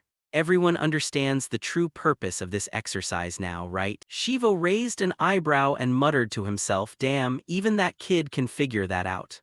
Another soldier couldn't help but think, "If I complain here, I'm basically losing to a 13-year-old kid." Demian closed his eyes, laughed, and added, "It'll probably hurt a bit the first time, but I've got your backs, so give it everything you've got." Afterward, another man complained, dissatisfied, "But they aren't actually going to make us crawl on that gravel-filled field, are they?" He looked up and asked, "What, you want them to lay out soft cushions for you to lie on?" Kyle looked shocked and asked, "Say, Demian, you sound like you've done this a lot."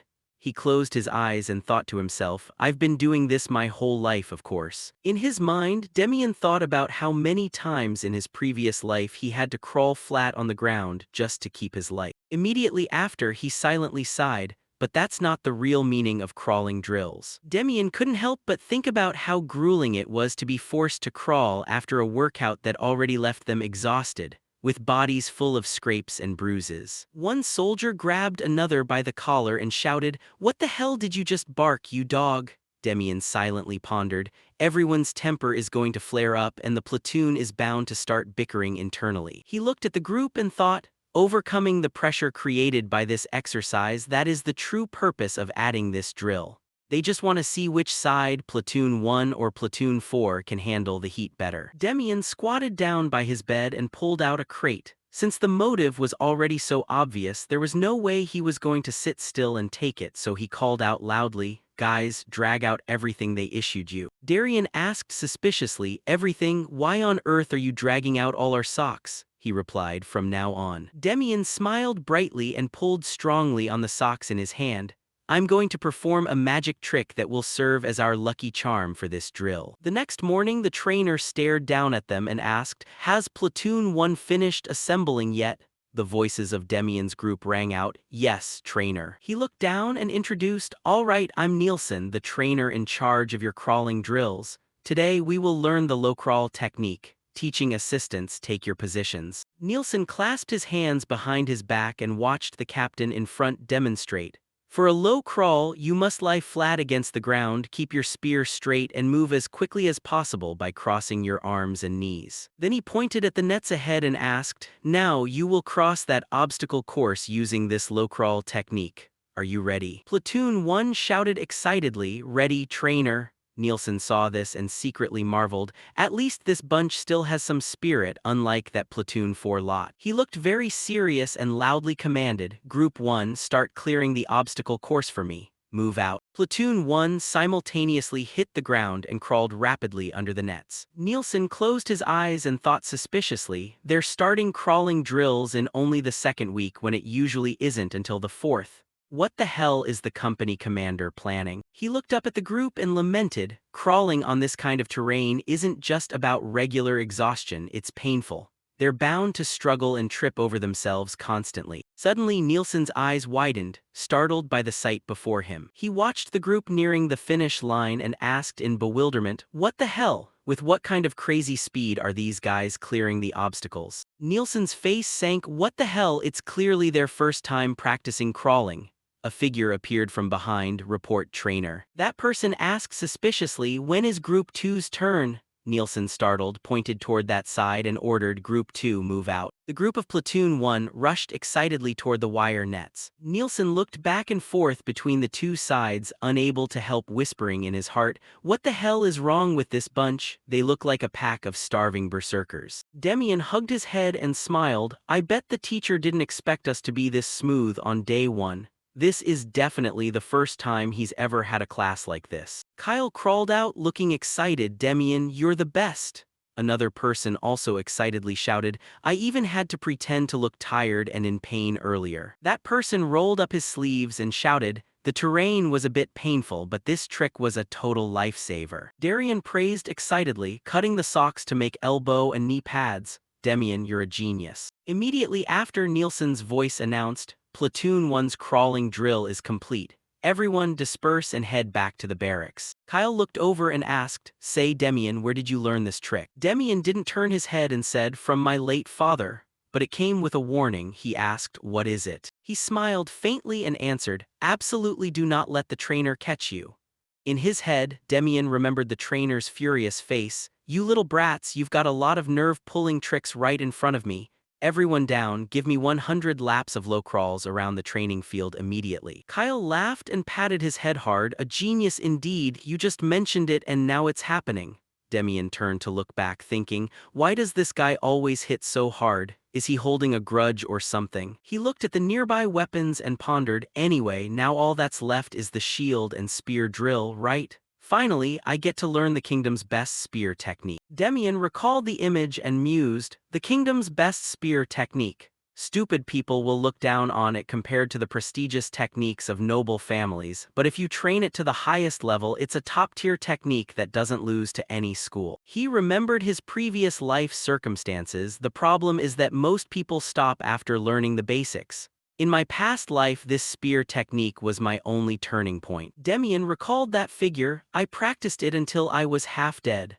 Only then did I achieve some decent results, and I only truly broke through after meeting my master. His lips curled into a smile. Master, I wonder if that old man is still as eccentric as he used to be. Surely, we'll meet again eventually. Across from them, the Platoon 4 group was loudly complaining. This is so exhausting, crawling on this sharp gravel. Have they lost their minds? Kyle looked up and said, looks like Platoon 4 just finished their practice too. But those guys. Mason roared with fury, can you guys shut your mouths? Stop whining for God's sake. Demian and Kyle were both surprised to hear that. The surrounding Platoon 4 members shouted back dissatisfied. What did you say? What are you barking about? Do you think being a platoon leader makes you so special that you can act like our boss, as if you're some veteran leader? Carter saw that and laughed. Over there, it's so tense it's like they're about to start a fight.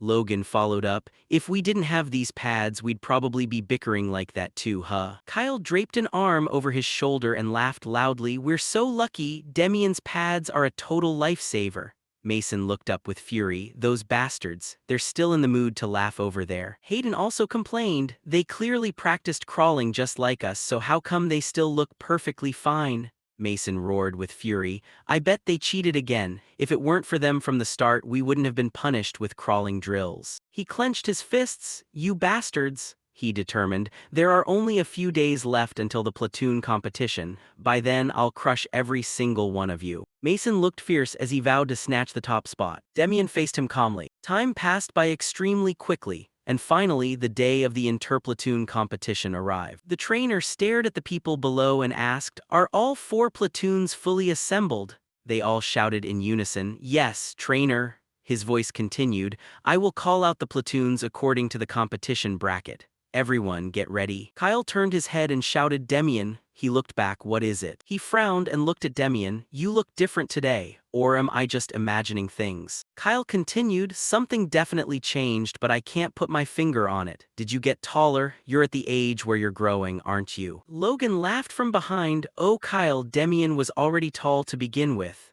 Another person added, yeah, it's just because you're unreasonably bulky. Stop teasing him. Demian glanced in that direction, thinking angrily, does this guy feel it instinctively or what? In his head, he recalled last night. Actually, last night I broke through to the second stage of the mana cultivation method.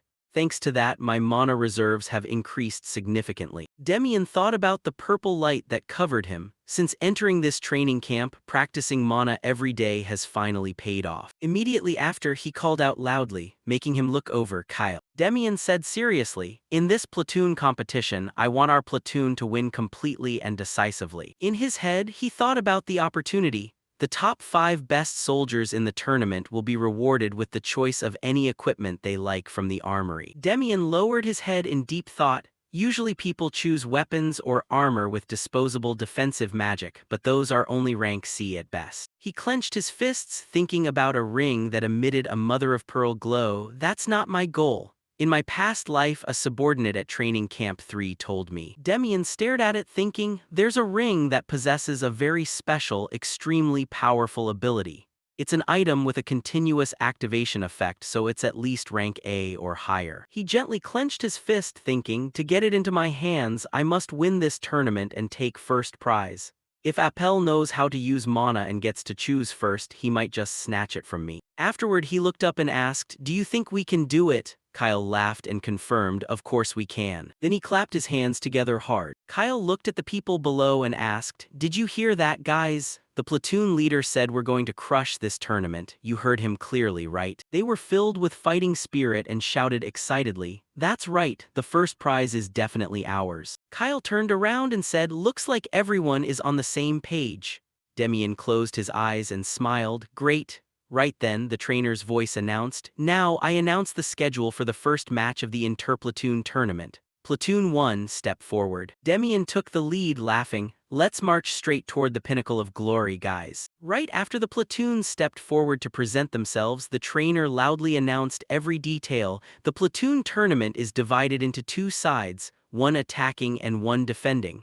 After one round, we switch sides. We'll play a total of 2 practice rounds." The faces of the recruits all turned serious as the words rang out. "The attacking side that fails to capture the flag within the allotted time will be disqualified. Platoon 2. And of course, Demian and the recruits of Platoon 1 had no objections to the trainer's following order: "Prepare to attack first." After hearing the instructions, he turned directly to face his subordinates and emphasized every word: "Just do exactly what we practiced."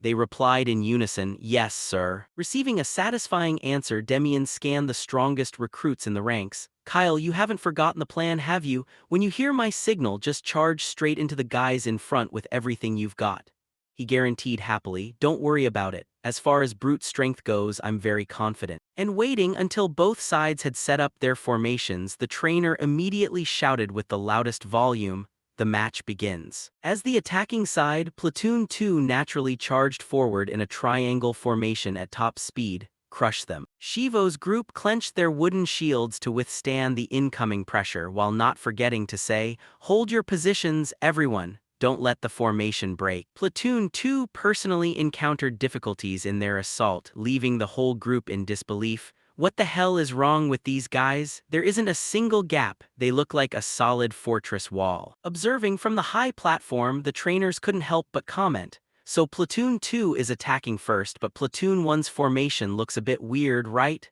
Setting up a formation that dense just means standing there and taking the beating. What can they do?" Unexpectedly, at the very next moment, a mutation occurred when a harsh roar echoed through the space, drawing Lalan's attention. "Push forward." It turned out the source of that sound was none other than Kyle, who was excitedly overwhelming the group of opponents. Everyone on Platoon 2's side was extremely panicked. "Our side is being pushed back."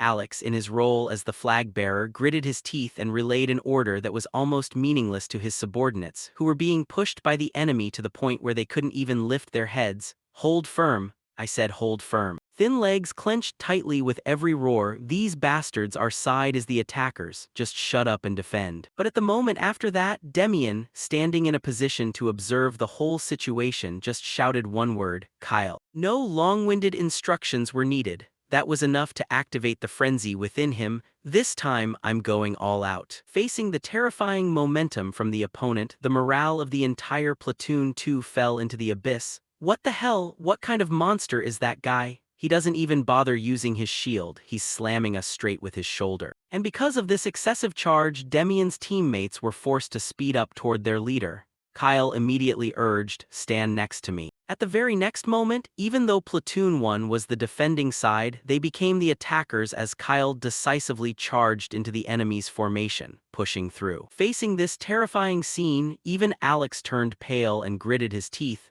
How are they coordinating so perfectly? They clearly trained for the same amount of time as us. With sharp eyes, Demian quickly captured every moment, loudly ordering, "There's an opening, Platoon 1, all-out attack." Without any rest, a new wave of attacks took place, so ferociously that white smoke flew across the vast space. Witnessing the whole situation unfolding in an unbelievable trend, Lalan couldn't help but stutter as he turned to Brian, who was in charge of their group. "What is this? Platoon 1 leader, are you making them practice overtime?" After a long hesitation, he responded, "I'm surprised too." Deep down, fear surged with sweat rolling down his cheek. "I never expected them to show such excellent performance while only learning the basics. This level is no different from elite soldiers trained intensively." He turned his eyes toward the quiet figure behind the bustling army. "And the reason they can do this is, of course, thanks to that kid." Now Demian, in Brian's eyes, was showing his decisiveness as he issued appropriate orders. "Spread out to both sides to make room. This match, we're going to shatter Platoon 2's formation." Memories of when he caught them practicing reappeared in his mind. Platoon 1 volunteers to stay behind to practice every day after class, and Demian stands up to fix their weak points. No wonder they're reaping the rewards now. Meanwhile, every member of his team was showing determination and applying what he had taught them. "Raise your shields, don't let them drop below your shoulders. Just do exactly what Demian told you. Seeing the results unfolding positively, Brian couldn't control his surging excitement. At first, I was worried that a kid being a student platoon leader wouldn't work out, but he has proven it with his own practical ability. At the moment he saw Alex in his sights, Demian decisively shouted, "Kyle, right now." The mental connection reached the extreme, and just a few words were enough for him to understand his intention. "Where's the flag?" Grinning to show white teeth, Alex jumped in fear when he discovered, "I found you." Now, surging panic made Alex confused to the point where sweat was covering his body. "Stop that guy, forget about attacking, just focus on stopping him." Contrary to the near-total loss of morale on Platoon 2's side, Platoon 1 was still burning with terrifying energy. "Not yet, guys, assemble." Amidst the dense white smoke, Kyle still calmly broke into an excited smile. "You fools!" The opponents were all stunned. "What? Why did that guy who is strong as a buffalo suddenly stand still?" The excitement on his lips never faded. "You guys have walked right into our trap," successfully causing significant panic among the leaders. A trap. While they were still startled by the announcement from the opponent, a figure kicked the ground hard and rushed forward like the wind. With the small feet characteristic of a 13-year-old, that person was none other than Demian, possessing a flexible body. "Well done, Kyle." He launched his small body into the air, his sharp eyes focused on exactly one target. Before Alex could react, the end of the stick in Demian's hand thrust straight into the middle of his opponent's chest, with such intensity that it knocked him down onto the rough ground. At the moment he burst into a cry of pain, the trainer also spoke up, "Time up." Since the attacking side, Platoon 2, failed to capture the flag. Directly stepping on his opponent to strike a pose, Demian held the red flag high and continued with an energetic declaration. "We won." And naturally, after a grueling match, the blue-haired trainer wouldn't forget to give credit, take a short break and then switch sides. Those behind couldn't help but exclaim, "Truly amazing." At this rate, Platoon 1 might just sweep this tournament with an overwhelming winning streak. However, someone decisively countered, "No, it's not that certain yet." A finger wrapped in a red uniform glove pointed straight ahead. "Look over there," with that level. Now the two remaining teams were still in a fierce battle. According to his assessment, wouldn't that be a worthy opponent for Platoon 1? Possessing a surge of anger no different from a volcanic eruption, a recruit stomped the ground frantically. Damn it all, to hell with this." It turned out it was a platoon leader who was observing the situation gradually turning against him. "Platoon 3, our first opponent. I only plan to treat this match as a warm-up before going over to crush Platoon 1. With Hayden lying in the shield-bearing squad, it was clear the person lost in furious thought was none other than Mason.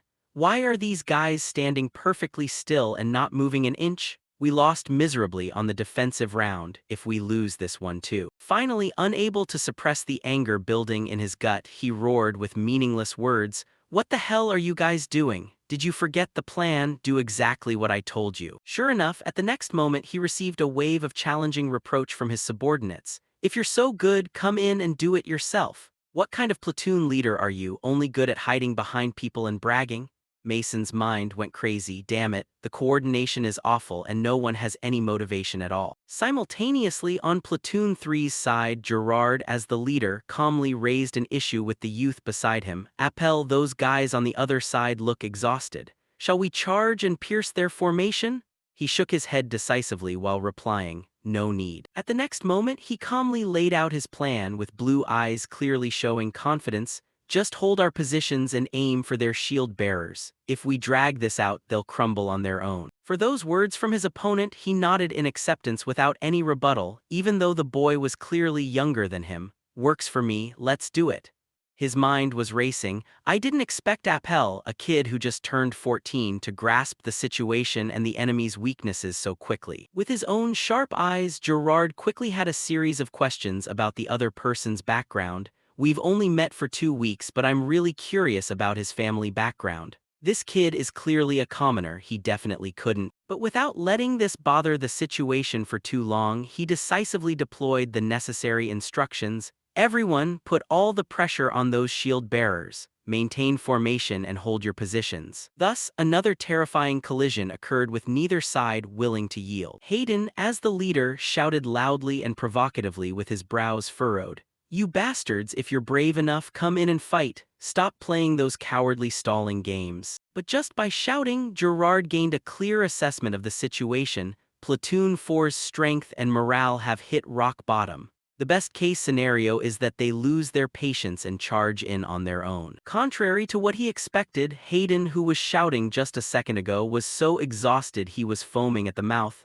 "I can't take it anymore." Regardless, the signal had arrived, and Gerard decisively shouted his command to the members in front. "Platoon 3, our chance is here." The whole group immediately braced themselves to rush in and shatter Platoon 4's defensive position with all their might and powerful roars. Regardless of how exhausted they were, Hayden's group still tried to use their whole bodies to hold their positions. Don't fall if the shield bearers fall. Unfortunately, things couldn't be handled so easily when Gerard turned his head and called out Appel's name. Just waiting for that, the other person rushed forward toward the layered shields as soon as he finished his sentence. He stepped on them without hesitation. This was clearly a springboard designed specifically for this situation. Sure enough, at the moment after, Appel sprang straight up high, similar to what Demian had done a few minutes earlier. Possessing terrifying mana, he didn't waste it and concentrated it on the stick in his hand. With the strength of only one person, Appel easily made Platoon 4 collapse in a stunning manner. Witnessing this scene from a relatively safe distance, Mason was so horrified that his brows knitted together. "What the hell are you idiots doing?" His mind couldn't even forget the bet he'd made with Demian. Damn it, if they fight like this, how are they ever going to beat Platoon 1? And at that exact moment, from the corner of his eye, he caught sight of the boy's relaxed figure. Watching the unremarkable display from a distance, the boy sighed. "It's over." Sure enough, the instructor's voice rang out immediately afterward. "Sparring match over, Platoon 3 wins." Watching the people being cheered on under the clear blue sky, Demian instantly reached a conclusion. That guy Appel is no joke. He's going to be a tough opponent. He turned away decisively, his mind shifting gears. In the end, the real battle will be against Platoon 3. A surge of upgraded mana flared up within him, and the corners of his mouth curled into an excited arc. "I'm actually looking forward to this. See you in the finals, Appel." After a short rest following the intense battle the platoons had just endured, the instructor stood up to announce, "Break time is over. All platoons assemble at the training ground immediately." As they moved forward, Kyle didn't forget to confirm the plan with the person beside him. "Hey Demian, we're crushing Platoon 4 in this match, right?" He just replied with a bored, calm expression. "That's right. This is their last chance. You can bet they're going to struggle to earn at least 1 point of honor." Meanwhile, Kyle puffed out his chest, a grin stretching from ear to ear. "Now that's what I'm talking about. I'm going to smash the mouth of that guy who dared to call you a brat." Demian nonchalantly dismissed him. "I've already called dibs on that guy. Just clear the path for me, Kyle." Facing his comrades under his command, he didn't show the slightest hesitation as he listed the opponent's weaknesses. "All right, the enemy is exhausted and their coordination is trash anyway." Radiating an evil aura that made even the clear blue sky seem to yield, Demian emphasized every single word. "But I have no intention of going easy on them. In fact, we need to strike faster and hit harder. We have to completely crush them in this match." The moment the last word left his lips, Kyle's group erupted with excitement and loud laughter. "I've been waiting for this moment. They need to pay for running their mouths." Waiting until everyone finished their enthusiastic shouting, he, as the team leader, immediately turned stern and gave his instructions. "We're going to end this quickly, so everyone stay focused." No one had any objections. Even Logan's group kept their grins wide as they responded. "Understood," loud and clear. And then, at that very moment, the entire Platoon 1 team got into formation, each of them burning with spirit and stern expressions on their faces. In stark contrast to them were the soldiers of Platoon 4, who were filled with trepidation after having just lost quite miserably to Platoon 3. While clearly drawing a line between the two groups of soldiers, Demian, as the one in charge, maintained a confident demeanor. Meanwhile, Mason was acting as irritable as if the boy owed him money. Under the instructor's voice, the order came. Match start. Carrying the intimidating momentum of Platoon 1, they took the initiative to attack with a deafening shout. "Let's go, brothers." Not long after, both sides closed the distance. "Keep the formation steady while we charge." In contrast to watching Platoon 2 from the rear, Demian could now directly witness Platoon 4's execution and plan accordingly. This Platoon 4's formation looks much looser than I thought. At this level, if we just ram straight into them, their line will shatter. And then, his mouth curled into a 45-degree angle, overflowing with confidence as he prepared himself. But it has to be done thoroughly and perfectly.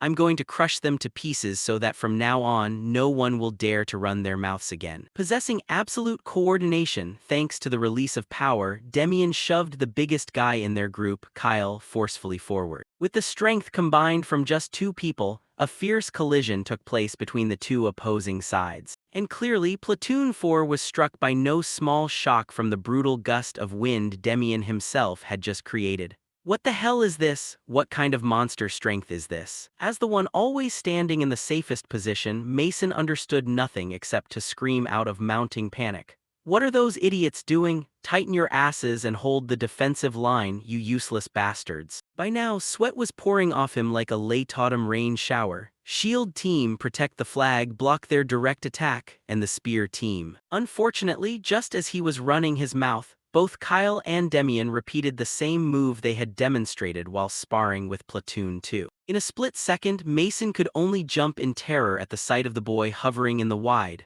open air. I told you I'd remember your face, didn't I? It's you. His jaw clamped shut. A sense of impending danger washed over Mason so intensely that he couldn't think of how to react beyond just standing there. There wasn't the slightest surprise. His right arm was neatly crippled by the boy. By the time Demian landed lightly on the ground, Mason was already slumped over, clutching his painful shoulder. However, the rage overwhelming his reason made him forget his pain as he hissed every word through gritted teeth with deep hatred. You bastard, don't look down on people too much. It was no wonder he harbored such deep resentment toward Demian. He didn't hesitate for a second as he picked up the wooden stick he had dropped. Do you take me for a straw scarecrow? And then, at the next moment, Mason charged forward as if the boy's previous kick meant nothing. In a fair one-on-one fight, a piece of trash like you wouldn't be worth a rusted nail. Demian sighed with boredom. To someone tempered through countless battles like him, the attack was pathetic. He had already predicted it. He didn't even bother wasting more time, decisively grabbing the tip of the opponent's stick. Is this really all you've got? It was clear that Mason's strength wasn't enough to hold onto even a sliver of the wood. Having tossed his shield away, the boy nonchalantly performed a beautiful display of staff work. You lost your weapon just like that? In the next moment, he didn't hesitate at all to deliver another strike directly onto the injury he had already kicked earlier. Stomping on the enemy in a cool, imposing manner filled with killing intent, mana poured out of Demian with every word. Dropping your weapon on the battlefield is no different than kneeling and begging to be killed, you idiot. He didn't stop at mere intimidation. His fist clenched tightly, gathering mana. Keep today etched in your heart because this is useful advice for your life later on. Without giving his opponent a chance to counter, a heavy fist landed squarely on Mason's face as Demian snapped. Get it? Witnessing this terrifying scene, the instructor finally couldn't sit still and rushed over. Platoon 4 leader, are you all right? As for the boy, he sighed again. He didn't know how many times today. It was too easy. I'm bored of even talking about it. Meanwhile, the instructor personally experienced Demian's sharp, imposing gaze and hesitated as he spoke.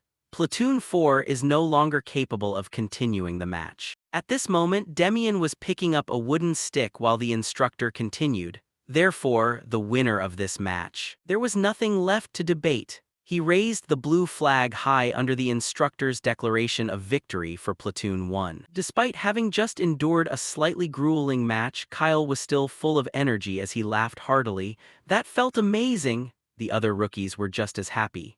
Demian is something else, he's seriously top tier. Watching Mason being carried away on a stretcher by two people, the members of Platoon 4 were truly terrified. Didn't they say that platoon leader of Platoon 1 is only 13? How can his level be so overpowered? Observing from the high platform, someone finally couldn't hold back their awe. He's truly a natural-born genius. Nielsen became even more certain as he evaluated him. He might even be on a higher level than us instructors. Rudolph beside him also couldn't help but laugh while nodding in agreement. I can't even argue with that. Suddenly, a larger figure appeared nearby and posed a question. What's got you guys so worked up? This scene successfully drew both his attention and confusion. Facing them was none other than Leonhard Belkullen, the chief instructor of the kingdom's third division. Seeing clearly who had arrived, no one dared to delay as they stood straight and saluted. Salute, glory to the kingdom. Without bothering to acknowledge them, Leonhardt went straight to the main subject now in his line of sight. Brian, is that the kid you were telling me about? Directing his gaze toward Demian, who was being lifted up by Platoon 1 after his overwhelming victory, he nodded in confirmation to his superior. Yes, that's him, sir. The corners of his mouth curled into an intrigued arc and Leonhardt slowly enunciated every word. Looks like an interesting factor has just appeared. And then time passed and the rookies went back to their quarters. A young man suddenly burst into Platoon 1's bedroom and shouted, "Oh my God." While chatting with his comrades, Demian had to turn and ask in response to Shivo's panic. "What's all the commotion about?" he quickly reported. "I think some big shot just visited our training camp." Recalling the scene he had accidentally witnessed, Shivo was still startled. "I heard it's a super famous instructor from the 3rd Division. That guy is already a legend in the instructor world. No wonder our instructors looked so stunned, like they'd lost their minds." Hearing the special mention, the boy immediately stood up and asked a logical question. "An instructor from the 3rd Division? What's his name?" Rubbing his head, the man tried to recall as he answered, "I just heard it, but it suddenly slipped my mind. His name is..." Both Demian's body and spirit entered a state of shock at the next word from the other. "Leonhard, something, I think." So in the next moment, he corrected the name that had been circling in his brain precisely. Leonhardt. Sure enough, Shivo nodded when he mentioned it. "That's right, that's the name, Leonhardt." Before he could finish, the boy rushed past him, making him ask in confusion, "Demian, where are you going?" Running straight down the hallway, the sullen yet urgent appearance of the student platoon leader left Shivo deep in confusion. What the hell is wrong with him all of a sudden? Meanwhile, he didn't care about anything around him and only focused on the essential information moving in his mind. "I have to check for myself if it's really him." He never expected that just as Demian wanted to find out for sure, Leonhardt had gradually closed the distance with him from the other direction. His presence naturally drew the man's attention. "Isn't that rookie Demian from earlier?" Brian saw this and became joyful as he expressed, "Demian, I was just about to look for you." He never expected that in the next moment the boy would close the distance with them and stand straight to salute with the most precise form. "Glory to the kingdom." Facing this greeting from the other side, Leonhardt calmly confirmed, "Your name is Demian, right?" Naturally, since it was his own name, he didn't hesitate to admit, "Yes, that's me." The atmosphere suddenly sank into silence as the boy lost himself in thought. The 3rd Division has ties to Training Camp 3, but that place is so far away, I thought it would take a long time to meet him. Whatever happened, the degree of happiness in Demian upon meeting the person closest to him in his previous life was immeasurable. "Long time no see, the person who had the biggest influence on my life, master." In the long hallway, having just seen Demian respectfully salute, Leonhardt confirmed the information again. "You're Demian, right?" On the outside, he maintained a composed expression, but in his heart, interest had already been stirred. "Old Rabin keeps praising the kid, so I had to come and see for myself." Sensing the flow of mana in the opponent's body, he inwardly admired. "He's practicing a top-tier mana circulation method, huh?" While stroking his chin in thought and evaluating the teenager before him from head to toe, Leonhardt suddenly spoke. "I was watching earlier. Your spear technique is quite impressive too. Have you set your sights on any unit after graduation?" Hearing that question, Demian drifted into thought for a moment. "The unit I want to join." His lips parted several times as he organized his words. He didn't need to spend much time agonizing or considering it. He decisively declared with a face clearly showing excitement, "I plan to join the Neokali's unit." The moment that concise answer rang out in the quiet atmosphere, it immediately startled Leonhardt. "Are you serious?" Because compared to other organizations, Neokali's is not to be trifled with, being one of the units belonging to the 3rd Division. Their mission is to suppress the monsters pouring out of the forest. That place is the most dangerous and harsh area. People lose their lives every year. Because he understood everything clearly, Leonhardt felt even more incredulous and curious about Demian's choice. "Why on earth would you throw yourself into that place? Isn't it better to live comfortably as a royal administrative official?" The boy looked straight at him and answered with unshakable resolve. "Because only there can I grow stronger." Having received the boy's resolute answer, Leonhardt couldn't help but smile with interest. If you want, I can write a letter of recommendation for you to join the Knights, that squad."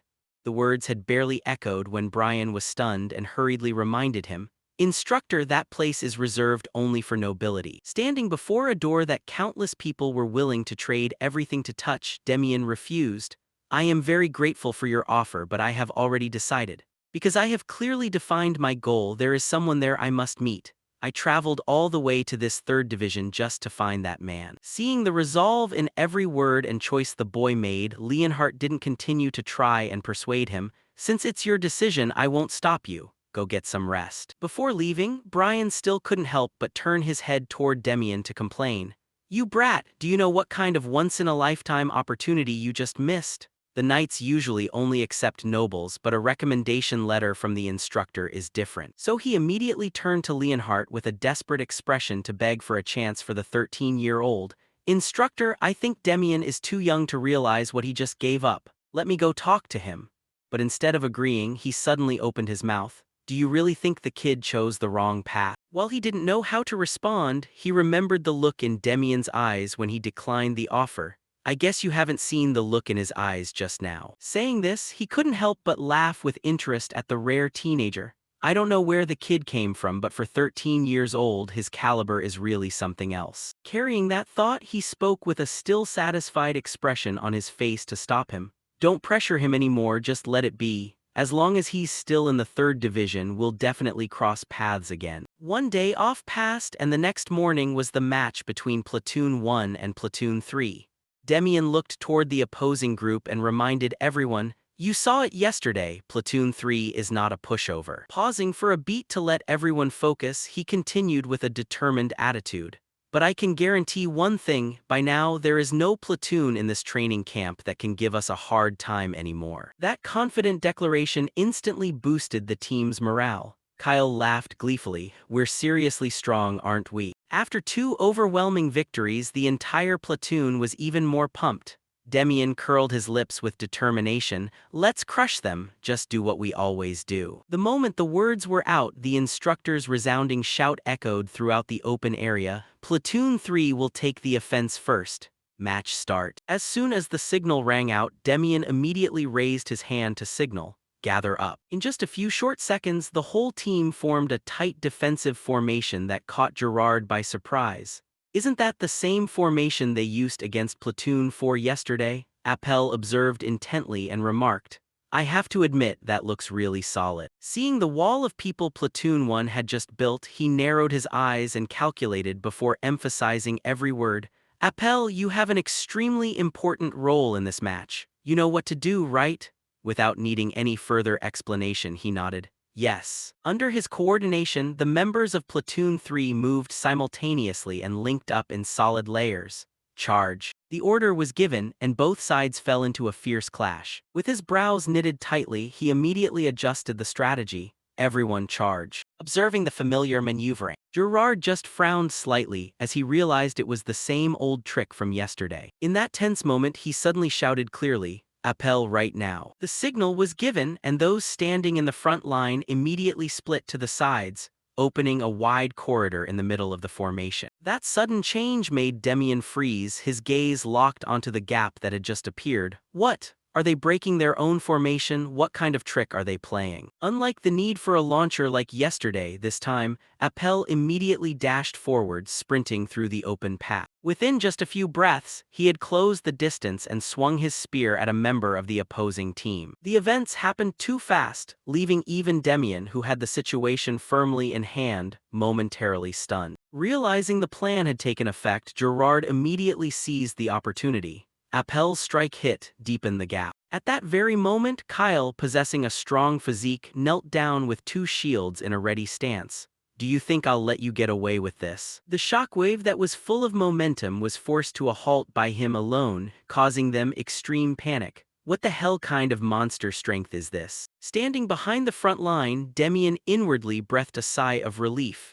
Given the sudden turn of events, I'm glad Kyle blocked that dangerous move just now. Recalling the scene, he couldn't help but admire inwardly. But that kid Appel is seriously top tier. One punch sent the shield bearer flying. Meanwhile, Appel on the other side of the lineup observed Kyle and sighed. What kind of monster is that? He's clearly from the north, so what is he doing digging around in training camp 3? He quickly brushed the thought aside, because there was a much more concerning problem ahead. Whatever the reason, this is getting annoying. That musclehead has locked onto me. Suddenly, the conversation Kyle and Demian had before the match flashed through his mind. Kyle, your only job is to lock down that guy Appel for me. As long as you can block him, no one will be able to break our formation. Upon hearing the name, he was confused. Who is Appel? The boy smiled meaningfully. You'll recognize him the second you see him. Back to the match, Kyle was still standing tall in front of the line like a wall, grinning with self-importance.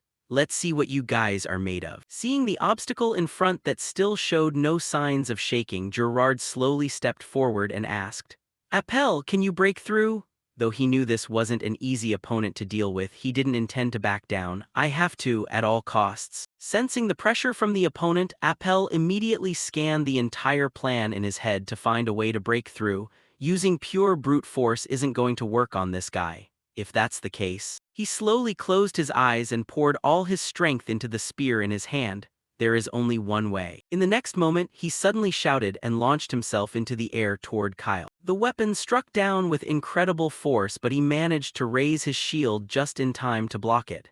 His teammates standing behind immediately cheered with excitement. He blocked it, Kyle is the best. But they never expected the corners of Appel's mouth to curl up meaningfully. Fine, if you want to block, go ahead. The thought flashed and he pushed the spear with even more force, fueled by mana. Then I'll just keep hitting until you shatter. Clamping his teeth to endure each strike that felt like a sledgehammer, Kyle couldn't help but be incredulous. Damn it, how is a kid the same age as Demian this insanely strong? He had barely finished his thought when the shield in his hand couldn't take it anymore and shattered. Damn it all. Pulling the spear back, Appel poured all his remaining strength into the final blow. Let's end this here. With nothing left to block with, Kyle could only put his hands in front of him and prepare to meet the incoming attack. But just at the moment when victory and defeat were only inches apart, a figure suddenly dashed out from the side. Demian appeared just in time, using a mana-infused shield to block Appel's strike. When he realized who was standing before him, the boy couldn't help but be surprised as he called the opponent's name, Demian. Just as a new confrontation was about to erupt, a signal suddenly echoed through the air. The sound made everyone stop and turn their attention toward the source. Standing in the middle of the field, the instructor quickly announced the result. Time's up. Since the offense, Platoon 3 did not capture the flag before the allotted time, Platoon 3 loses. Hearing the verdict, Appel clenched his fist until it was stiff with regret. That brute actually blocked all my attacks. Damn it, I thought I could finish this quickly. On the other side, Demian directed his gaze toward his friend who was still breathing heavily after the defensive display and asked, Kyle, are you all right? He replied slowly and toughly, Of course I'm fine. The boy paused for a beat, then made a decision, sit out the second round and rest.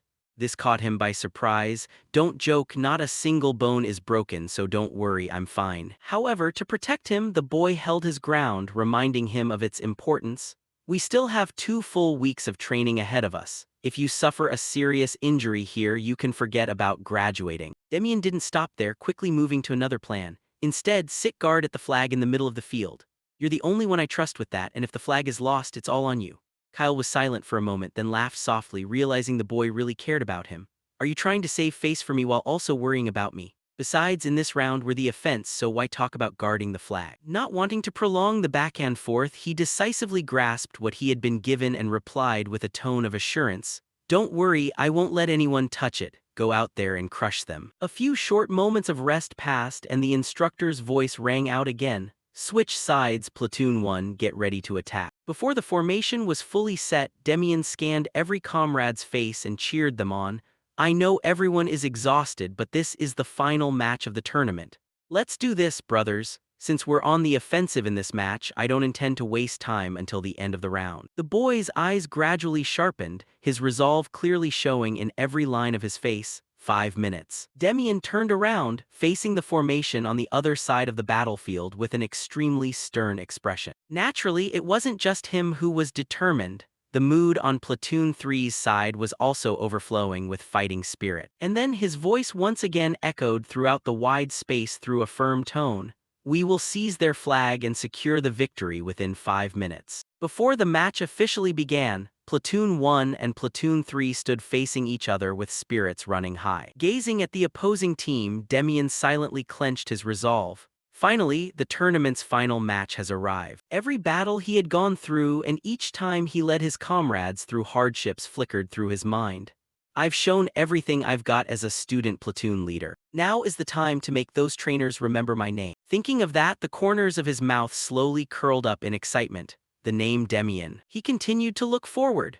His fighting spirit burned more intensely than ever, especially since winning this match against Platoon 3 and that guy Appel would mean his spot as the top recruit was 100% locked in. Within the opposing ranks, Appel's figure quickly caught his eye. Looks like he's planning to stand guard over the flag himself. With that much stamina already drained, it's a waste to put him on the front line. Despite feeling sorry for him, this had been set since the match started. One way or another, they were going to collide head-on. The atmosphere on the field grew as tense as a drawn bowstring when the announcement echoed across the area. Platoon 1 attacks, Platoon 3 defends. The interplatoon championship match begins. The moment the order was given, Demian immediately turned to his group and shouted loudly, "Floor it right from the start. Everyone, stay focused and follow me." A collective response rang out with full intensity. Understood. Immediately, the entire Platoon 1 quickly maneuvered into their pre-prepared formation and launched a unified charge toward the enemy's position, leaving those witnessing the scene astonished. What the hell? How are they moving so fast? They're sprinting at full speed, yet their formation hasn't shifted an inch. The more he watched, the more Gerard felt the pressure the opponents were exerting. Platoon 1, led by that Demian kid, is no joke. As that thought flashed through his mind, he immediately gave an order: raise your shields high and watch out for their platoon leader. But just as the order was given, Demian broke out of the formation with lightning speed. Too late. Mana in his body instantly surged into the arm gripping his spear. At the moment the distance between the two sides shrank to the absolute limit, he attacked decisively. With this one, I'll pierce right through. The defensive line that had been set up to block the initial charge immediately shook violently.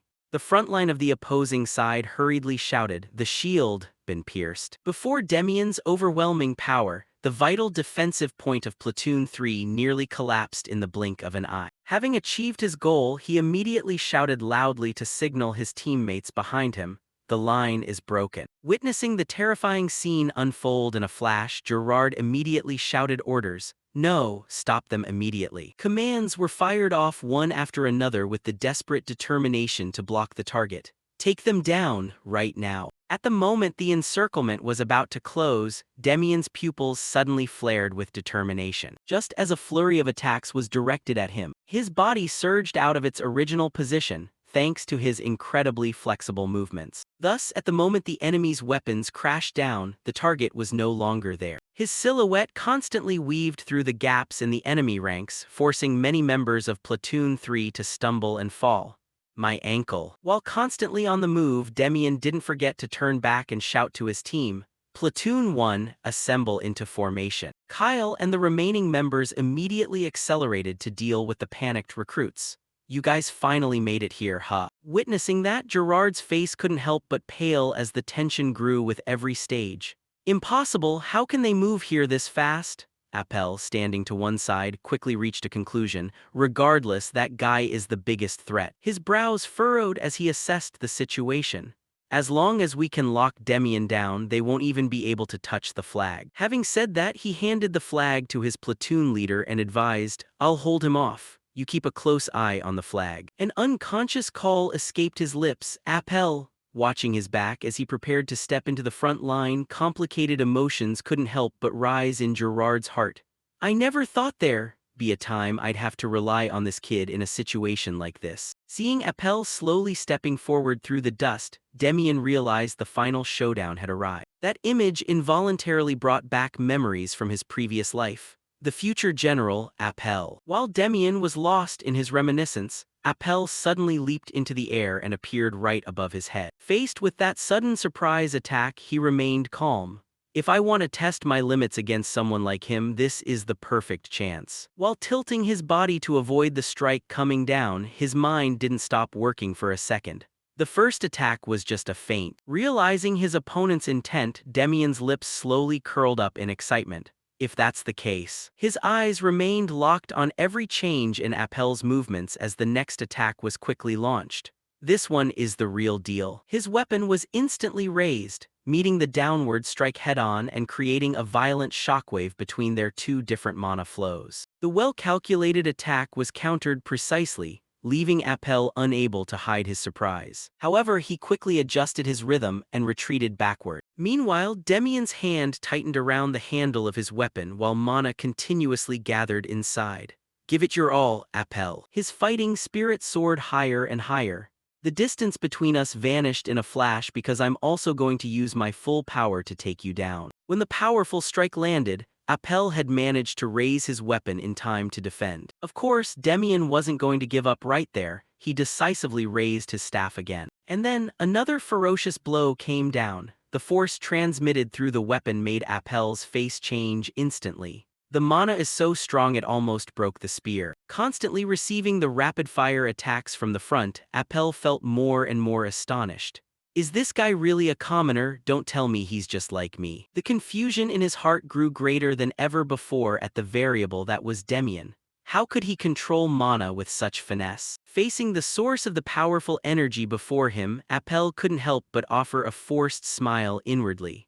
I never thought that, only 2 weeks into this crummy training camp, I'd run into such an impenetrable wall. After a while of trading blows, Demian suddenly pulled back his stance and spoke calmly. Let's end this, Appel. He instantly released all the power he had been accumulating in his body, turning it into a shockwave as he lunged straight forward.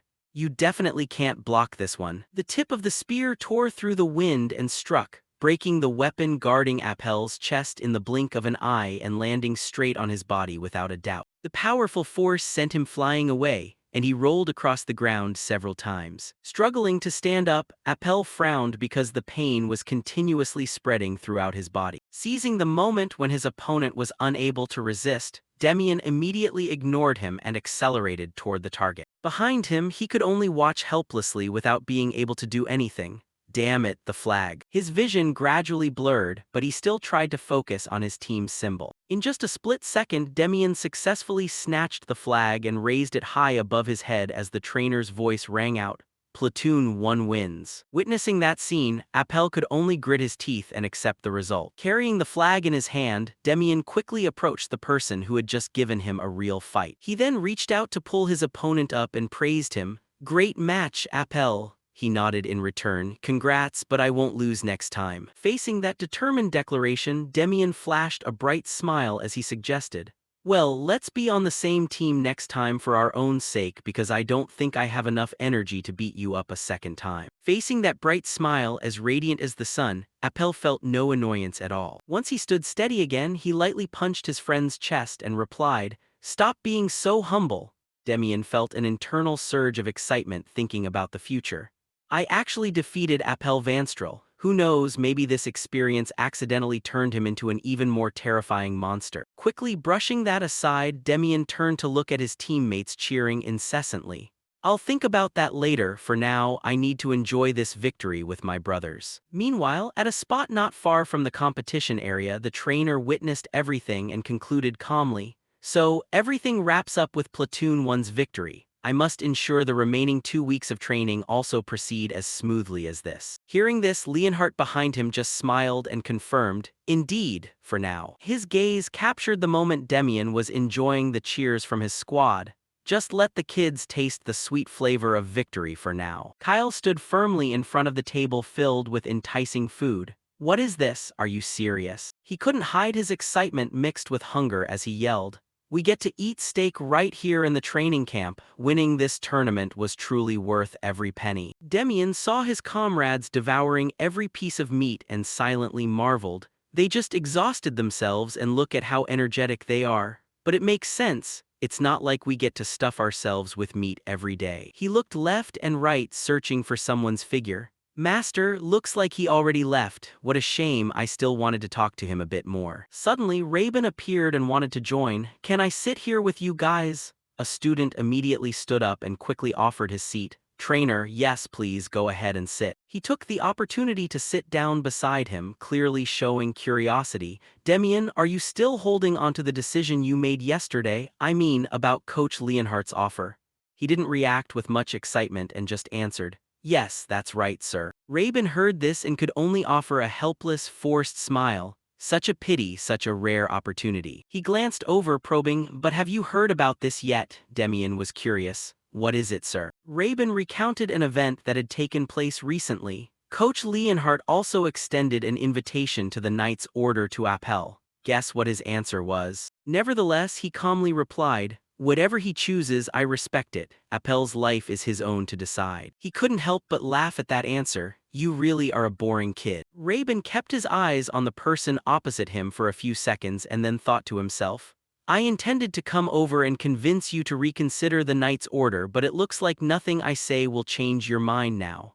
If that's the case. He stood up and raised his glass, his voice filled with goodwill. Attention, everyone, you've all worked very hard over the past 2 weeks. I wish you all the best. Tomorrow we'll be back to intense training. Prepare yourselves. I hope you'll all train with everything you've got to achieve your personal goals. Everyone happily responded by raising their glasses in unison. Glory to the kingdom. Time flew by, and before they knew it, the third and final week of training had arrived. The trainer stood with his arms crossed, roaring and urging, thrust harder, come on faster. Demian observed his surroundings, his lips curling up in satisfaction as he realized the recruits' attitudes had clearly changed completely. And it wasn't just his platoon, the entire training camp 3 was changing in a more positive direction.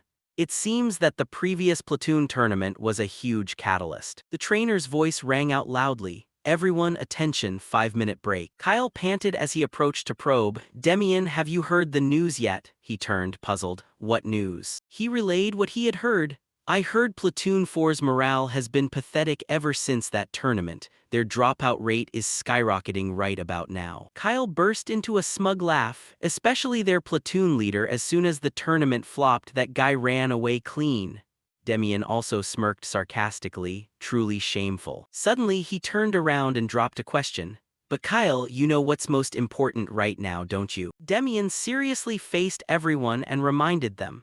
It's true we got a bunch of collective points for winning the tournament, but if you want a decent position later, you need to worry about your individual scores. Everyone here dreams of setting foot in the royal palace, don't they? The most lucrative job any commoner recruit dreams of, royal palace administrative soldier. But out of 160 people here, only exactly 30 people get to apply. And even then, the internal competition ratio is so fierce that only 1/3 of the applicants actually get in. Kyle was laughing and having fun at first, but now he grew serious. Sounds pretty stressful, doesn't it? Demian glanced back, revealing a truth. After all, everyone who joined the army here did it for that exact purpose. He realized something was wrong, grabbed his friend's shoulder and questioned him. Wait, don't tell me you're aiming for that royal administrative seat too. He sighed wearily and explained, I have no intention of joining the royal palace. But Kyle didn't listen. Why not? Do you like being a royal administrative soldier that much? Demian regained his composure to point out the harsh reality of prestige. Do you know that if you get in, you'll be buried inside that palace all day? Which made him pause for a few seconds. I know, but it does feel a bit suffocating, but it's still the best place to be. Wouldn't it be a waste not to go? He lightly brushed off his shirt and bluntly exposed, forget it. Someone like you would be running away with your tail between your legs in less than a month. You're the type who likes to be active and show off. Being stuck in one place like that would bore you to death. Kyle couldn't argue but was still curious. So, where the hell are you planning to go? Demian looked up with a determined gaze and declared, I'm joining Neocalis. Just one name dropped was enough to make everyone's faces pale. He was shocked to the point of distorting his face and yelled, Neocalis, is that the place I'm thinking of, guys? Demian has officially gone crazy. He was immediately kicked in the shin. Shut your mouth, the general. Kyle bent over in pain, clutching his leg, but laughed. Demian, just as I suspected. He was a bit surprised by that attitude. What do you mean? He looked up, excited, and cheered. You really are a certified lunatic and a methodical, reckless one at that. But that's exactly why I love hanging out with you. Right at that moment, the trainer loudly reminded them. Break time. Over. Everyone assemble and continue training. Kyle quickly stood up, urging while walking, "Let's go train, we just got rid of a tough competitor for the administrative spot." After the training session, Maris stepped onto the podium to speak. "You've all worked very hard over the past month." Demian listened silently, but his heart was deeply moved. "I can't believe the day to complete the training course has arrived. It feels like we just enlisted yesterday." He looked down at the group of students, smiling encouragingly. "I will cheer for your future efforts. After leaving this training camp, continue to fight and move forward so you can contribute to the kingdom." Suddenly, Raven looked toward him and whispered a reminder, "Demian." He immediately understood, stood in a proper posture, and shouted loudly to coordinate the legion. "Attention, Ten Hut! Salute the company commander, glory to the kingdom." Afterward, it was his turn to announce, "That's all. The closing ceremony for the training course ends here. Next, I will announce the list of the 5 most excellent recruits of the course." Raiden began to reveal the first identity, platoon leader of Platoon 1, Demian. He sent his congratulations. His eyes brightened and he hurriedly replied, "Yes, sir." His mind was jubilant, as if climbing to the 9th cloud. "Great, I did it." Raben continued to announce the second person. "Next is Appel of Platoon 3. He stepped forward, his voice responding, "Here, sir." Afterward, familiar names were mentioned. Kyle of Platoon 1, Platoon 3 leader Gerard, Platoon 2 leader Alex. After finishing the announcement, he suggested, "All 5 of you follow me. As a reward, each of you will receive a piece of equipment of your choice from the armory." They followed each other to a large door. Raben explained how to receive the reward. "You can take anything inside. We will start with the one who had the highest score. Demian, you go first." He stepped inside, extremely eager. "Yes, sir." His heart was celebrating. "This is the moment I've been waiting for all this time." Demian scanned the space and commented, "It's arranged pretty neatly in here, isn't it?" He casually picked up a few items to examine. "Is this a magic potion? I wonder if there's some hidden treasure in this armory I don't know about yet." He quickly put them down, telling himself to focus. "At a glance, it doesn't seem like it. I'll just take what I need and get out of here." Exactly as I heard. Since the moment he stepped in here, his eyes had not been able to leave it. Demian reached out to grab something. "Found you." It turned out what he was keeping was a ring. The item that the subordinate at Training Camp 3 had whispered to him about. A ring with the ability to activate an invisibility spell for a short moment when mana is channeled into it. Having obtained what he wanted, Demian quickly left. The rest of the recruits definitely won't notice this ring since none of them know how to use mana. Until he passed Appel, his mind changed. Except for one person, and that's him. Raben stood outside and announced, "Next is Appel, you go in." He stepped straight inside. "Yes, sir." He stood outside waiting silently. "But in my previous life, the one who took this ring was Appel, right? He definitely used mana to sense the special nature of this ring." Demian's gaze became more serious. "Now I'm curious to see what he'll bring out to replace it." When he saw his opponent come out just after entering, he couldn't help but be stunned. "He came out much faster than I thought." Did he decide what to choose beforehand? Kyle beside him saw him staring blankly and asked, "Hey Demian, is something wrong?" Demian quickly shook his head to deny, "No, nothing at all, sir." But he had implicitly remembered everything. "There's no mistake, that emblem Appel just brought out. It is engraved with the family crest of a kingdom that perished a long time ago. I've always wondered how he knew how to use mana at this age." A thought suddenly flashed. "Don't tell me Appel has a close connection to that ancient kingdom." Raben locked the large door and inquired,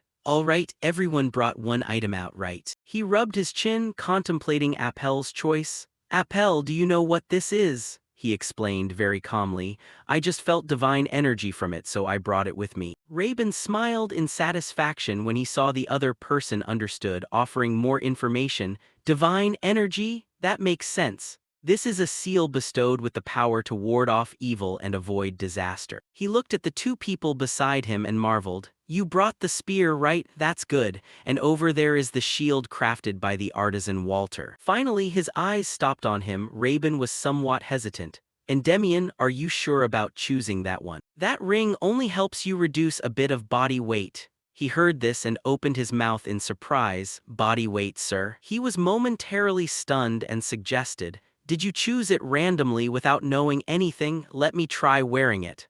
But Demian had quickly put it on himself. Afterward, he tried moving on the spot, his brows raised in surprise. Looks like it helps me feel lighter than I expected. With this, I'll move much faster on the battlefield. Raven approached and seriously asked, "Are you satisfied?" Demian nodded decisively and explained, "Yes, in reality it's much better than I thought." Nevertheless, deep in his heart he was extremely excited. Both invisible and lighter weight, this ring is truly and rank a holy item. Raven saw everyone was satisfied, so he announced the next process. "Now, everyone, let's head back. You also need to go submit your unit preference applications." Upon entering the room, Raven handed out sheets with the request, "You should fill yours out too, Demian." He still firmly chose the Neokali's unit. He observed and couldn't help but sigh in his heart. The more he thought, the more regrettable it was.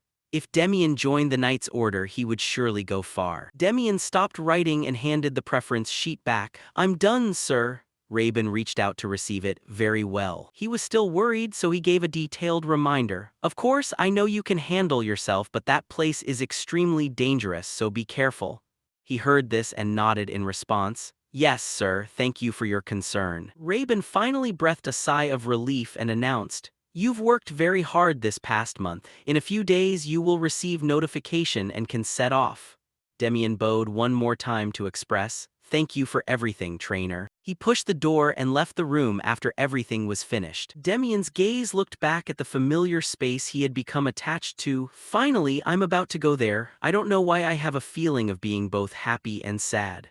Suddenly, a call echoed throughout the hallway. Demian. He was slightly surprised when the other person sought him out. "Appel," he approached, burning with anger. "I heard what the instructor said." Appel angrily raised his voice to question him. "Why didn't you join the Knight Order? With your level, you're more than qualified." Demian shook his head to express his stance. "That place doesn't belong to me." He bit his lower lip to hold back his emotions, lowering his voice as he recounted.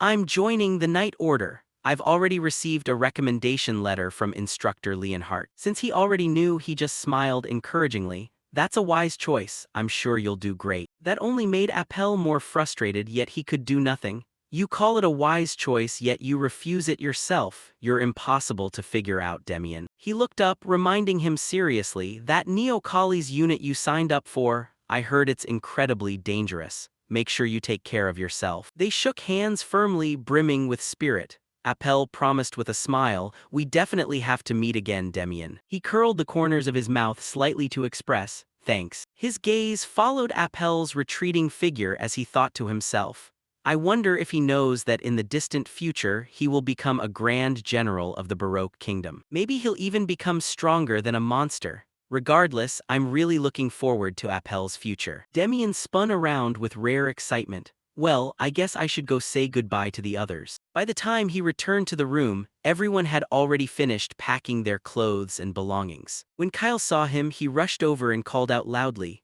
"Demian." He laughed and teased him. "We thought you were going to leave without saying a word."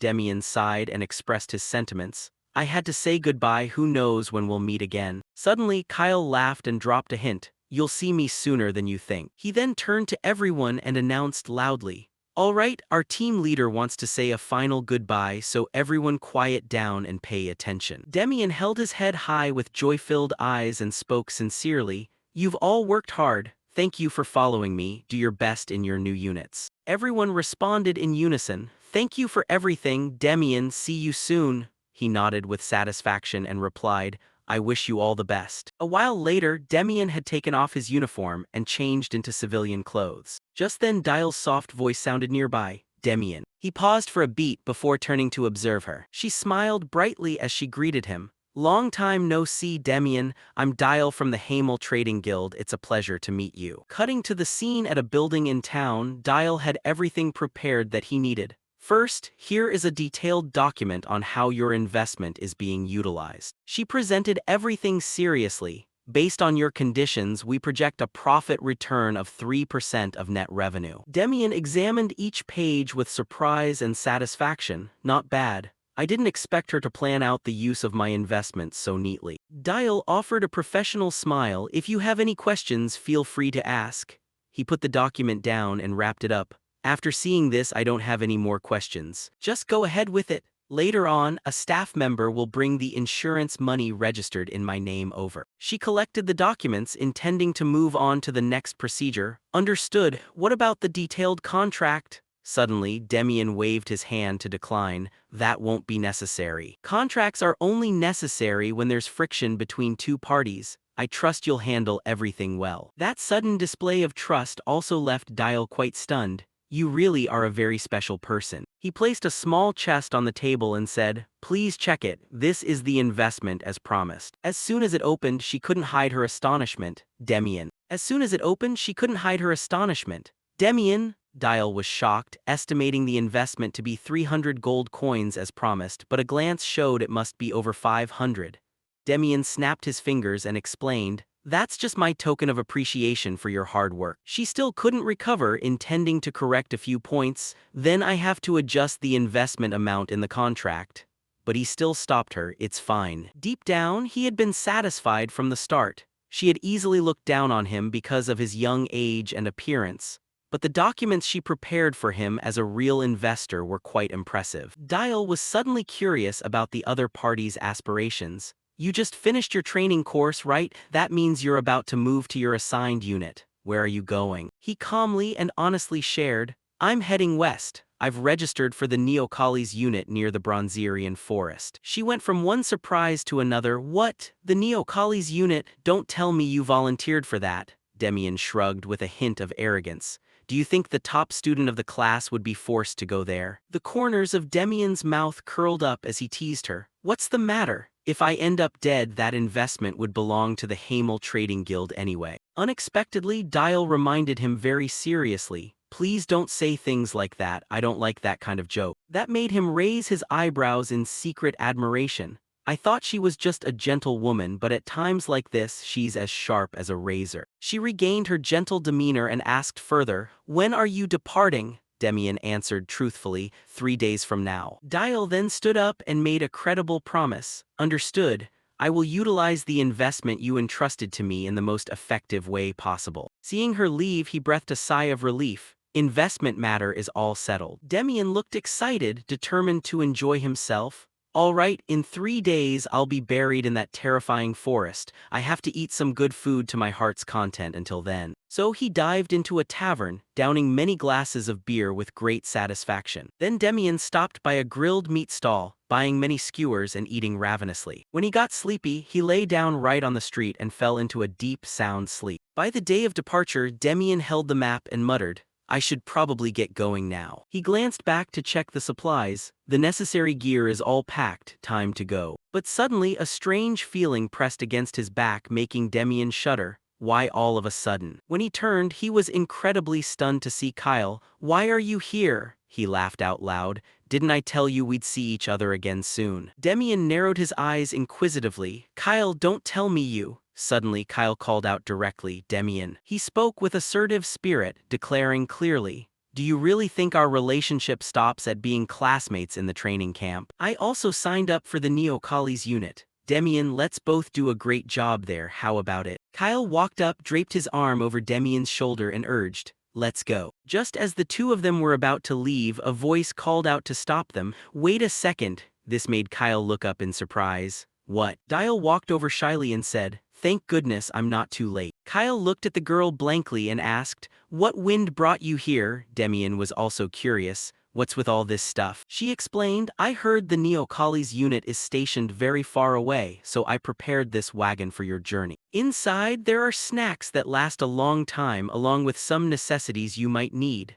Demian asked, even more curiously, but why go through all that trouble? Recalling his face from earlier and his words, she affirmed, just to repay the favor you showed me, just like the way you repaid my sincerity. Demian, our trading guild always keeps in mind the principle of reciprocity, so I spent the last 2 days gathering all this. She urged them, have a safe journey, both of you. The gift made Kyle very interested as he praised, she's certainly generous. Dial scratched her head when praised. Demian smiled and said, think of this as an investment since you told me to invest more later. Dial was startled and asked, what did you say? He laughed until his stomach hurt, thinking to himself, she's a terrible liar, but this girl is more interesting than I thought. He then turned away, leaving behind a promise. All right, see you later. Dial bowed and replied, "Yes, goodbye, Demian." Both men stepped onto the carriage as it departed. Dial stood behind, watching the carriage disappear into the distance. Kyle and Demian's journey lasted a few days.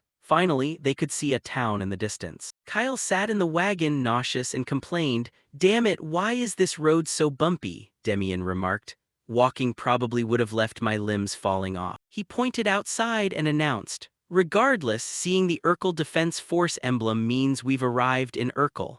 Kyle wondered why there were no civilians in sight. Demian leaned his arm against the back wall and explained, "It's probably the monsters, or maybe they're all inside the Bronzerian forest. Most of the residents in Urkel make a living by going into the Bronzerian forest to pick a type of herb called amancho. Amancho is a poisonous plant that causes high fever and diarrhea, but if processed correctly, it becomes the main ingredient for a highly effective painkiller. Since 60% of the kingdom's amancho supply comes from the Bronzerian forest, no matter how dangerous it is, the villagers can't give up their livelihood." After getting off the carriage, Demian eagerly urged, "Let's get to the base, let's go." Both entered Urkel, where the streets were deserted and desolate. Kyle frowned and spoke up, "Hey Demian, don't tell me." He pointed ahead and asked, "That building, right? Are you sure people can live there? It looks like it'll collapse if you just touch it." Meanwhile, Demian subtly caught the scent of blood nearby. Not hearing a response, Kyle asked, "Demian," he reminded him, "someone is coming." From far away, a rather large group of people walked toward them. This group didn't seem too strong. Some were even injured and had to be supported by others to walk. On the shoulder armor of all of them was the engraved emblem and the word Neo. As the group passed Demian, one young man shot him a glare that was anything but friendly. Afterward, the group vanished behind the dark door. Kyle looked at them and exclaimed,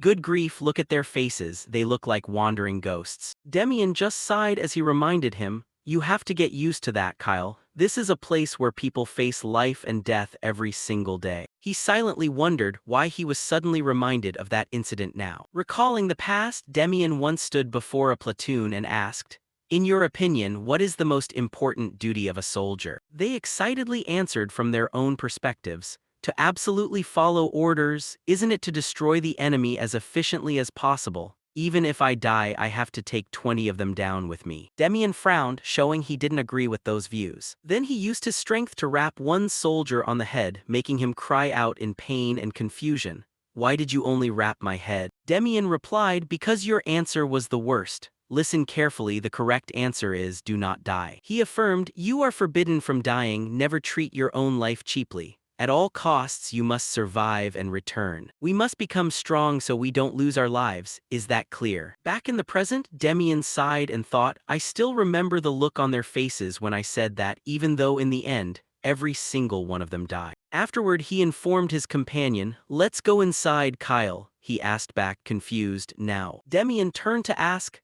"Did you forget why we came here? We came here to become stronger. Standing around here is just wasting time." Kyle replied anxiously, "Hey Demian, you saw how they looked earlier. The air inside must be stifling. Why don't we wait a bit and—" But no matter what he said, Demian didn't stop his steps toward the dark door, leaving Kyle helpless. He ran after him in fear and shouted loudly, "Demian, wait." At the Neo-Kali's unit, Victor angrily threw his sword into the crate and scolded, "Damn it, those bastards from the defense force. They said clearly there were only a few orcs, but there were over 30, and they even brought an orc wizard along." Russell reported anxiously, "Sergeant Carissa's arm is dangling and almost completely detached now. If it isn't treated immediately, he'll be forced to be discharged." For the members of Neo-Kalis who were sent there as a severe disciplinary punishment, there was no choice called discharge. It was either rot in prison for the rest of their lives, or struggle in this living hell, or be squeezed dry of labor at Neo-Kalis and discarded like a dirty rag. Victor felt choked with resentment and shouted,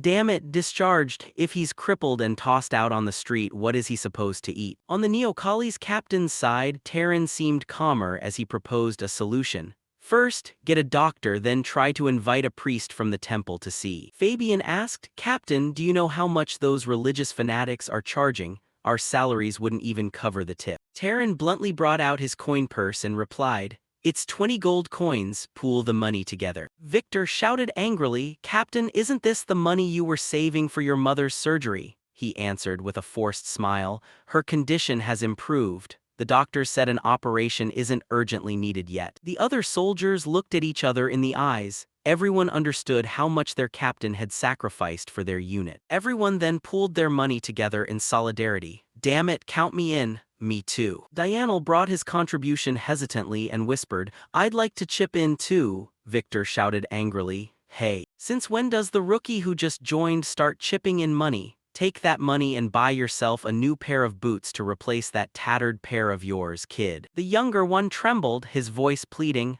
please let me contribute. Sergeant Caress was so severely injured because he saved me. Victor was choked up and cursed, damn it, what a good kid.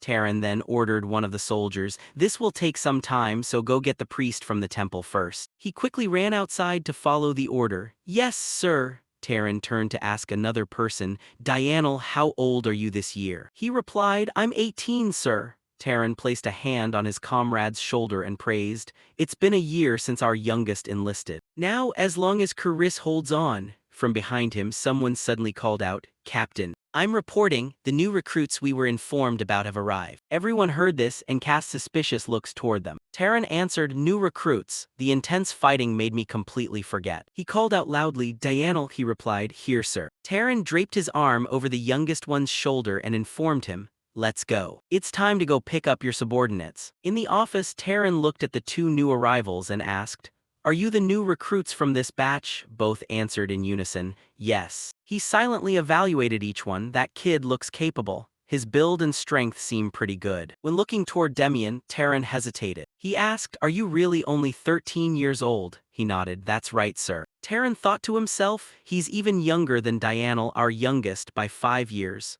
Why would a kid this young volunteer to join here? He helplessly put the paper down and muttered, forget it, I don't know what these kids are thinking these days. Kyle pointed at Demian and affirmed, but he was the top student of the training course. Taran was confused, top student. He reminded him softly, so what, the training camp and this place are two completely different worlds. Demian replied, I know, sir.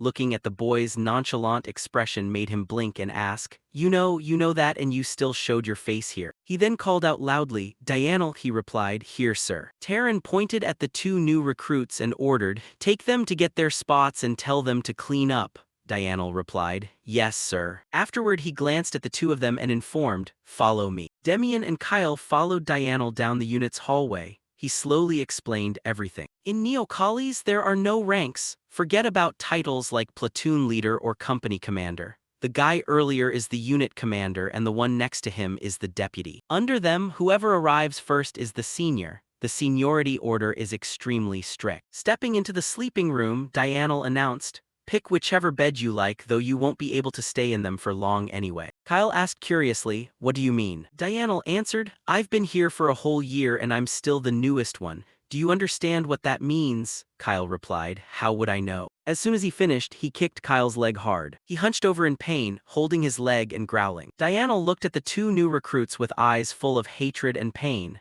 It means. He grit his teeth, that everyone who came after me is dead and buried. That one sentence left Demian and Kyle stunned, unable to say a word. Dianel then turned to leave the room, not forgetting to remind them, focus on unloading your things and cleaning up the barracks first. Once you're done, I'll explain the rest. Kyle sat down on his bed, while Demian turned to carefully observe the room. Kyle angrily cursed, what kind of jerk talks like that? Seeing that Demian didn't seem angry at all, he wondered, why are you still smiling? He just nonchalantly replied, I smile because I want to. Demian thought to himself, looks like he hasn't changed a bit. Then he loudly reminded him, focus on cleaning. Kyle wondered, are you serious? Demian picked up a cloth and replied, since we have to do it anyway, we might as well do it properly. This is our first mission, isn't it? Demian didn't forget to tease him, clean it so well that you could lick it off the floor.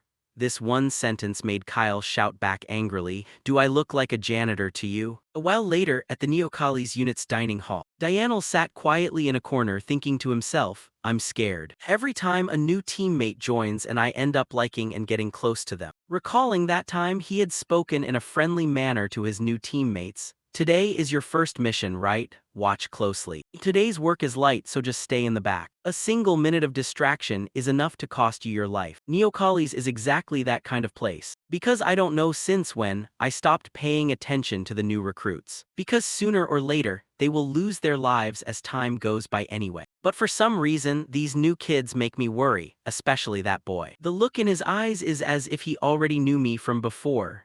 While lost in thought, Kadif announced, "Is that Dianel? I've finished fixing the soles for your boots." He took the boots and didn't forget to respond, "Thank you, sir." He took the money and chatted, "Hey, I saw a few kids standing blankly in front of the unit gate earlier. Are they the new recruits?" Dianel replied, "You saw them." Kadif asked again, "They looked so clueless I thought they were from the defense force, but it turns out they're your juniors." He didn't dare answer that question, only slightly bowing to respond, "I'll stop by again next time." Dianel walked while thinking, "Juniors, damn it, I have to go back to the room and crush that arrogance of theirs." Looking at the unit gate appearing before his eyes, Dianel whispered to himself, "Energetic, confident, proud, those things will only get you killed in this place. I hope they didn't just do a sloppy job cleaning." Just as he stepped through the door, everything happening made him startled and panicked. Demian, with his face covered in mud, turned to greet him, "You're back." Everything in the room was blindingly clean and he called out, "Private Dianel." Two others also stepped forward, patting Dianel on the shoulder and said,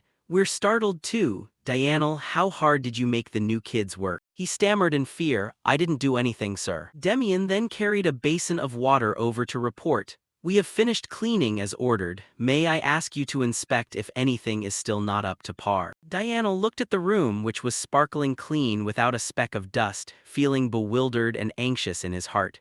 Usually when I tell them to clean, they just do it half-heartedly. How can it be this spotless? Or is it? He asked himself, is this supposed to be some sort of subtle intimidation? Terran stood behind, laughing loudly and very happily. He praised, "These new recruits are truly excellent. It looks like a newly built barracks." Seeing this expression from Terran made the other soldiers bewildered. Is the commander laughing, the person who's known for having no emotions? Terran then called out seriously, "New recruits, come here and let me see." He asked again, "Did you two clean all this by yourselves?" Both answered in unison, "Yes, sir." He asked curiously, "Why clean so thoroughly? A perfunctory job would have been enough." Demian replied seriously, "Those were the orders of our senior, Dianel. We only executed them seriously because they were orders from our predecessor." Terran heard this and looked deep into the young soldier's eyes, thinking, having spent years rolling around on the battlefield where the line between life and death is thin, I only need a glance to know a person's capability. That big kid over there just needs a bit of training and can be thrown into battle right away, but I can't see through this kid at all. Why would a valedictorian of the training camp dive headfirst into this misery? There must be some hidden reason why he volunteered to come here. But before clarifying that, Terran ordered, "Attention, everyone, listen carefully." Everyone looked over curiously, not knowing what the order would be this time. But contrary to the serious tone of his words, Terran smiled and announced, "From today on, these two are the little brothers of our unit. Welcome them." Demian and Kyle looked at each other and smiled happily. This was the result they deserved for their serious and dedicated attitude. Diana lay on the wooden plank with Demian. He asked, "Demian, when do you think this war will end? Will it ever end?" Hearing that, he fell silent, his gaze sinking as he answered indifferently, "When they surrender, the war ends." Suddenly, Dianel closed his eyes, his voice becoming resolute. "Demian, you absolutely must not die before me." Demian turned to look at him with a scrutinizing gaze. "Did you eat something spoiled? Why are you suddenly talking so sentimental?" Dianel laughed it off and replied, "I just wanted to say it. Promise me, okay?" End of flashback? Demian sighed with longing, thinking to himself, "Back then I didn't bother answering him, but come to think of it, I still kept that promise." He remembered the memory of standing before Dianel's corpse. Demian's eyes were full of bloodshot anger. He charged onto the battlefield alone, slashing through dozens of enemy soldiers. "Because in the end, I lived longer than that guy." Demian's eyes were filled with sadness when remembering that image. Damn it. He sat up, covering his forehead, thinking, I can't fall back asleep anyway. I might as well practice the mana accumulation method. Then Demian quickly changed into his training clothes and stepped outside. After venturing deep into the forest, he saw someone lurking and training. Demian suspiciously asked himself, Who's training at this hour? Dianel's silhouette was practicing swordplay under the soft moonlight. It's Dianel. He stood to one side observing carefully without making a sound. He marveled inwardly, even in my past life he was a training maniac. But, looking at him leaning on his sword, panting like an ox, Demian wondered, why does he use his sword like that? That fighting style completely clashes with his greatest strength, which is speed. Demian sighed helplessly, thinking to himself, ah, right, in my past life it took so much effort to convince him to change weapons. If I jump in and tell him now, he'll probably punch me, although he wouldn't even be able to touch me. He turned away and silently left without disturbing Dianel, who was training hard. Forget it, it was hard enough to gain some goodwill, don't let it go to waste too early. There will definitely be a suitable opportunity to talk later. The scene shifts to the next morning, everyone gathered under the massive mountains. Everyone looked around and exclaimed to each other, oh my god, I've seen this training ground so many times and it's still terrifying. It looks like we're going to be worked to the bone on physical training today. Varen turned to the soldiers nearby and started making bets. Waiting for the captain is boring, how about a bet, guys? Bet on whether those two recruits will last until the end of today's training. The whole group heard that and clamored along, betting. I bid 10 silvers that they won't even finish the morning session. I bet 20 silvers they'll pass out as soon as the morning shift ends. Count me in. Kyle and Demian took everything into their view. He complained angrily. What are those guys doing? Are they using us as objects for gambling? Have some respect. He looked at them happily betting with each other, thinking to himself that they were probably used to it, as no one stood up to stop them. The atmosphere of this unit is truly. Demian suddenly turned and took a step forward. Kyle followed, suspiciously asking, Demian, where are you going? Suddenly he walked up to the guys who were sharing the pot and asked, leaving the whole crowd stunned, can I join in? This looks fun. They were startled. Varen laughed loudly. Scared me? The others joined in mocking. The protagonist let himself hear, did the new recruit bring any money? Demian's face remained indifferent, answering as if it were natural, I did, but I want to change the betting conditions a little. His face revealed extreme confidence, taking out a bright gold coin. I bet that in today's training session I will outperform everyone here, including my friend's team, to take the #1 spot. I'm putting down 1 gold. Their faces turned grim as they stared at Demian. He confidently stood with his hands on his hips and asked, do you guys want to add any more conditions? Their corners of their mouths curled into cunning smiles. They began to laugh with a mocking tone. This new kid is quite bloodthirsty, huh? One person pointed at the coin and said, fine, if you win, take all this money. Varen was very excited, clenching his fist and stating a condition, and if you lose, you have to do all the laundry for us for a month. One person mocked, if you're not confident, withdraw early, kid. Demian's face remained indifferent, continuing to speak. Since we've played big with 1 gold and a laundry bet, allow me to add 1 condition of my own. Varen found it interesting and suspiciously asked, another condition, let's hear it. Demian's face sank, speaking lightly, if I win, give me full authority to rest during the regular training hours for a month. Those people were stunned because they didn't expect it. What rest? That sounds completely unreasonable. Suddenly Terran appeared from nowhere and agreed, all right, deal. The others were startled and turned back. Captain. He turned to Dianel, who was standing on the other side, and called out loudly, Dianel, he suspiciously replied, yes, sir. He flashed a happy smile and pointed at the group. You join this bet too. Dianel stepped forward suspiciously and asked, me, he interrupted him with a provocation, why, afraid of losing to your juniors? Dianel shook his head, his face hardening. That will never happen, I just don't want to waste money on a bet where the outcome is already known. Terran heard this and threw a silver coin over, appearing generous. Then I'll pay the bet for you. He walked in front of Demian, his figure twice as large as his, and said, new recruit, if you perform better than the seniors, I will approve your free time as you wish. During the training session, Terran turned to the group who started it and warned, but any of you who loses, I will throw you into the hellish intensive training course, so you better use all your strength. Their faces went grim with anger. Arrogant brat, I have to teach him some respect. Train like your life depends on it, boy. Demian bowed to show caution but was secretly excited. Everything is going according to plan, I really couldn't afford a little free time. He watched everyone focusing on stretching their bodies, silently calculating, Regardless of the method, I must change the sluggish atmosphere of this unit. A place where everyone gives up because they don't know when they'll die. Living day by day without hope will eventually gnaw away at not only yourself but everyone around you. Terran stood with his arms crossed, looking down, his voice serious. All right, now we start physical training. He turned and pointed at the large pile of logs nearby, beginning to instruct. Today's training is to run while carrying these logs straight to the top of that rocky mountain. Everyone heard it and protested noisily. Captain, we don't usually practice this damn thing. It's fine for the new recruits. Why do we have to suffer too? Terran's veins popped, roaring angrily, silencing the whole crowd. Quiet, pick them up now, stop whining and move. They quickly climbed up the mountain while carrying the logs, everyone exhausted. Varen's group was also struggling, sweating buckets. He watched Terran standing on the cliff observing them, complaining. Why on earth did the captain come up with this training drill? They grumbled with anger while struggling to climb. This is clearly because of the new recruits. They're doing this for the first time. I bet they'll collapse in a heartbeat. Varen heard that and looked down to find Demian's figure. What is that? Where is the new kid? His face was filled with fear and astonishment as he looked up. Impossible. Demian had already left them far behind. When did he crawl all the way up there? He was also gasping for air at that moment, panting with every breath. He raised his hand to look at the ring and marveled inwardly. I didn't expect it to even reduce the weight of the items I'm holding. Demian flashed a satisfied smile and exclaimed, it was a great decision to choose this ring. He turned to look down the mountain to search for the others to see where the seniors were. Demian stared at the leader below who was still far away, thinking they wouldn't catch up anytime soon.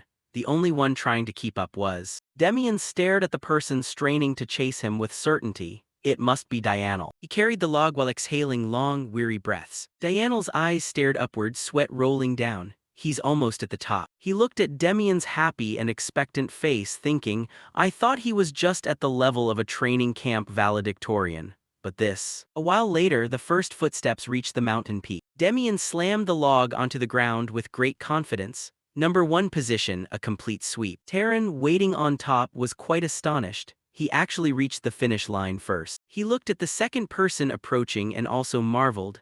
I didn't expect even Dianel to swallow such a bitter pill. Looks like we caught ourselves a much more capable kid than I thought. After waiting a while, some people reached the top of the mountain. Terran looked down at those who hadn't reached it and roared, training session ends. His face darkened, his voice making everyone tremble. As agreed, the losers will receive the hellish training.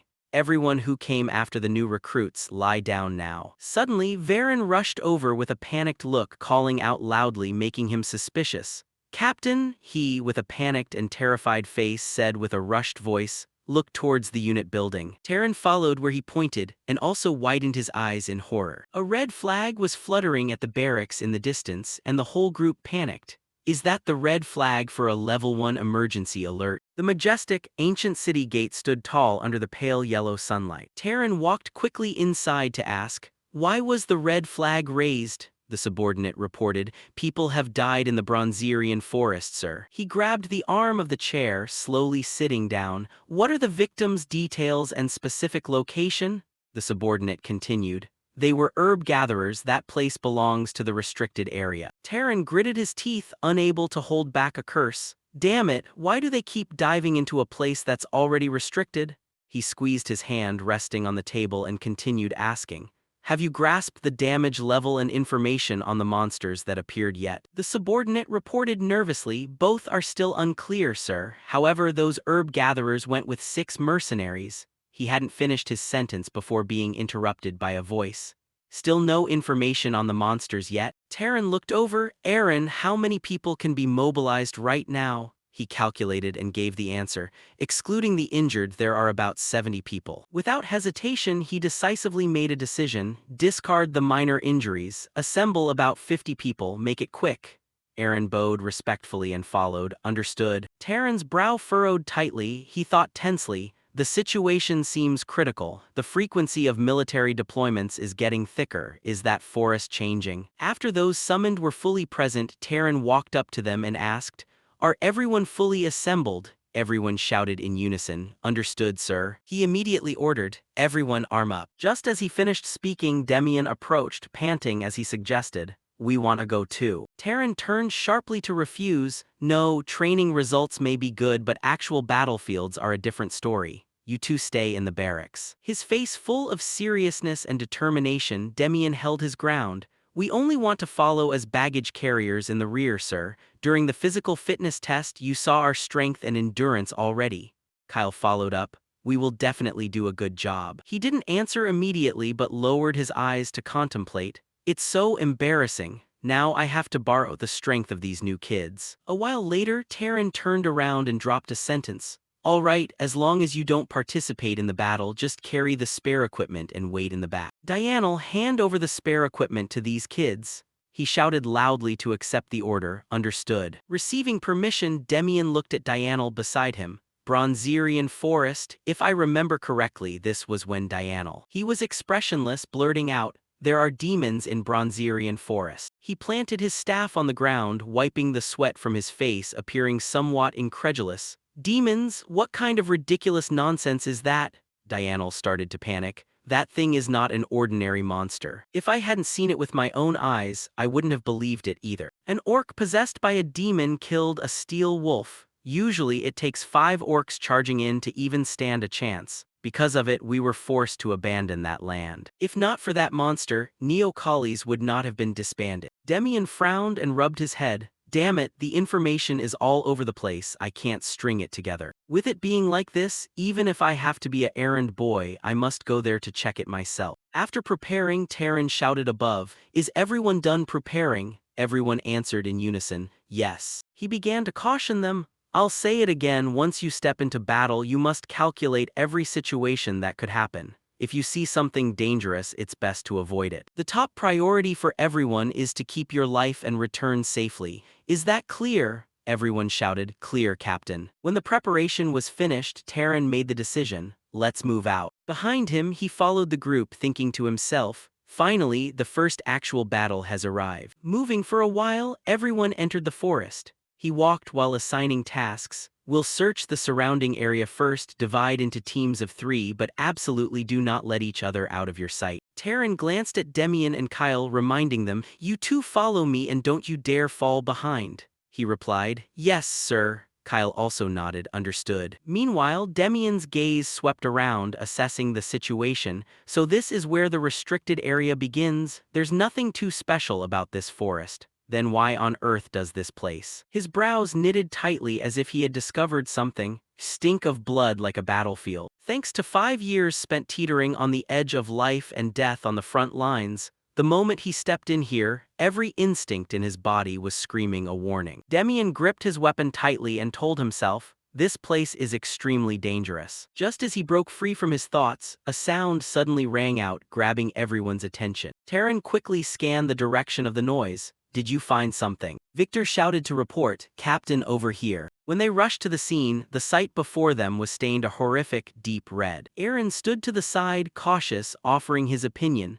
The scouts already checked this area, so why is the weaponry left here untouched? Taran crouched down to observe closely. That goes to show just how terrified they must have been at that moment. Having said that, he looked toward a corner. What on earth kind of monster could have caused such a gruesome scene? Aaron rested his blade on his shoulder, speculating. Captain, do you think it could be an earth bear-type monster? Taran immediately rebutted. No mutated bear in this forest is capable of doing this. Aaron said tensely, then could it be an orc? But just as he finished speaking, a voice cut in, I don't think so. Aaron looked toward the direction Demian was standing in, confused. As he observed closely what lay under the boy's feet, he suddenly exclaimed, isn't that the carcass of a red bear? Demian confirmed, just as the deputy captain said, the culprit is not a bear-type creature. Then he pointed toward a tree in the distance. Looking at those claw marks, the size of its forefeet must be absolutely enormous. That's the only way to explain the wounds on that carcass, sir. Taran rested a hand on his chin, thoughtfully analyzing. Fair point, that argument is well grounded.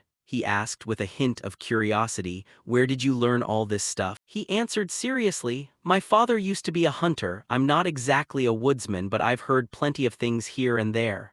Taran nodded. I see, you've learned some useful things. Kyle, standing behind and listening to the whole exchange, was a bit baffled.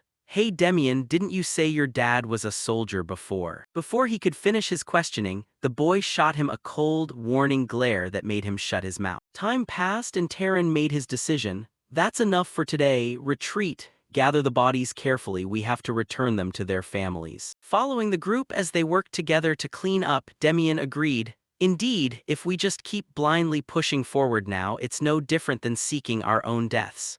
We've only grasped a few clues, but the whereabouts of the opponent remain an enigma." He smiled slightly, letting out a sigh of relief. He may seem cold on the surface, but he's an excellent commander.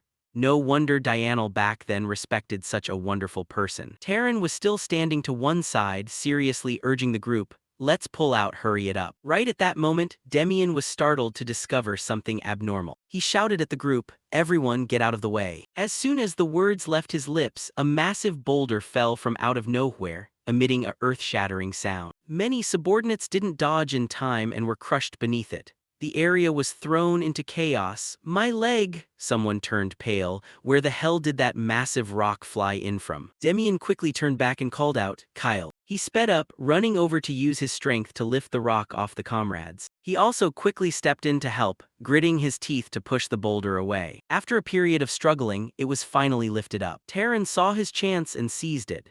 He used his hands to pull each person out. "Hurry up, everyone else, come give a hand and rescue your comrades." Those who had been crushed trembled as they were pulled out by those on the outside. Terran crouched down and took a look. "It's over, the situation is dire."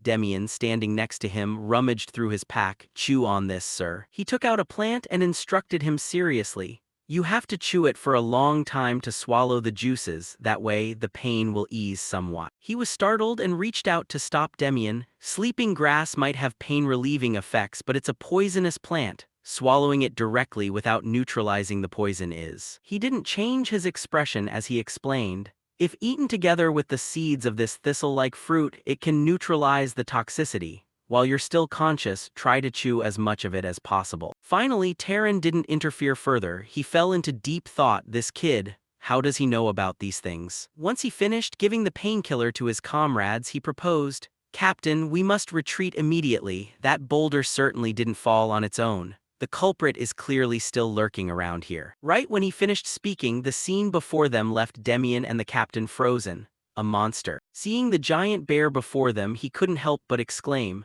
"This is madness, what the hell is that?" Someone couldn't help but lament, "In all my life I've never seen such a massive monster." Varen, beside him, was trembling just as much. How can a black bear transform into such a form? Without wasting another second, Terran roared, "All troops prepare for combat." Receiving the order, everyone present quickly leveled their swords forward. The bear-like monster roared loudly and charged toward them, beginning its assault. Under the destructive force of its razor-sharp claws, someone yelled a reminder, "Dodge it." Terran stayed highly focused, urging them on, "Move the injured to the rear and surround it from all four sides. Aim for its legs first." On this side, Helson swung his axe, preparing to strike the beast's leg. His comrade next to him yelled, "Helson," he reassured him, "leave it to me." Words led to action.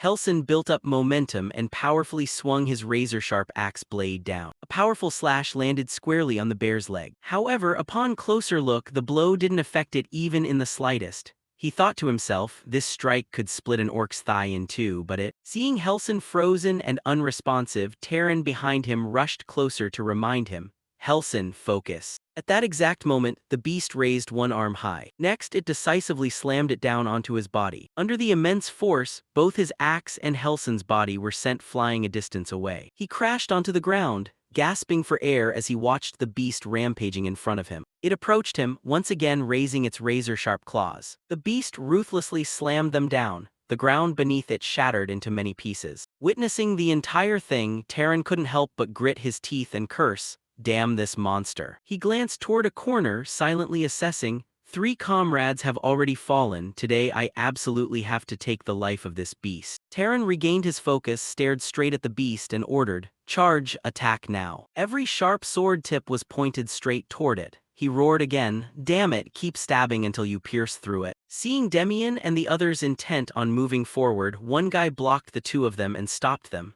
"You rookies, get to the back now." Seizing the opportunity, Terran turned back and yelled, Diurnal, he swung his sword from a distance. Captain. A powerful swing fell, severing the beast's legs in the nick of time. It roared in agonizing madness, mouth wide open. After being crippled, it couldn't stand steadily and collapsed right in front of Terran. He leveled his sword point at its forehead, his brows knitted tightly, and declared, "It's over." The wild beast. Feeling the aura radiating, Demian was slightly stunned. Mana. On this side, Terran swung his sword and leaped high into the air. Die. A finishing slash cut across the monster's body in an instant. After finishing the job, one guy stomped on its body, the corners of his mouth curling in excitement. "Sure enough, as long as we outnumber it, we always win."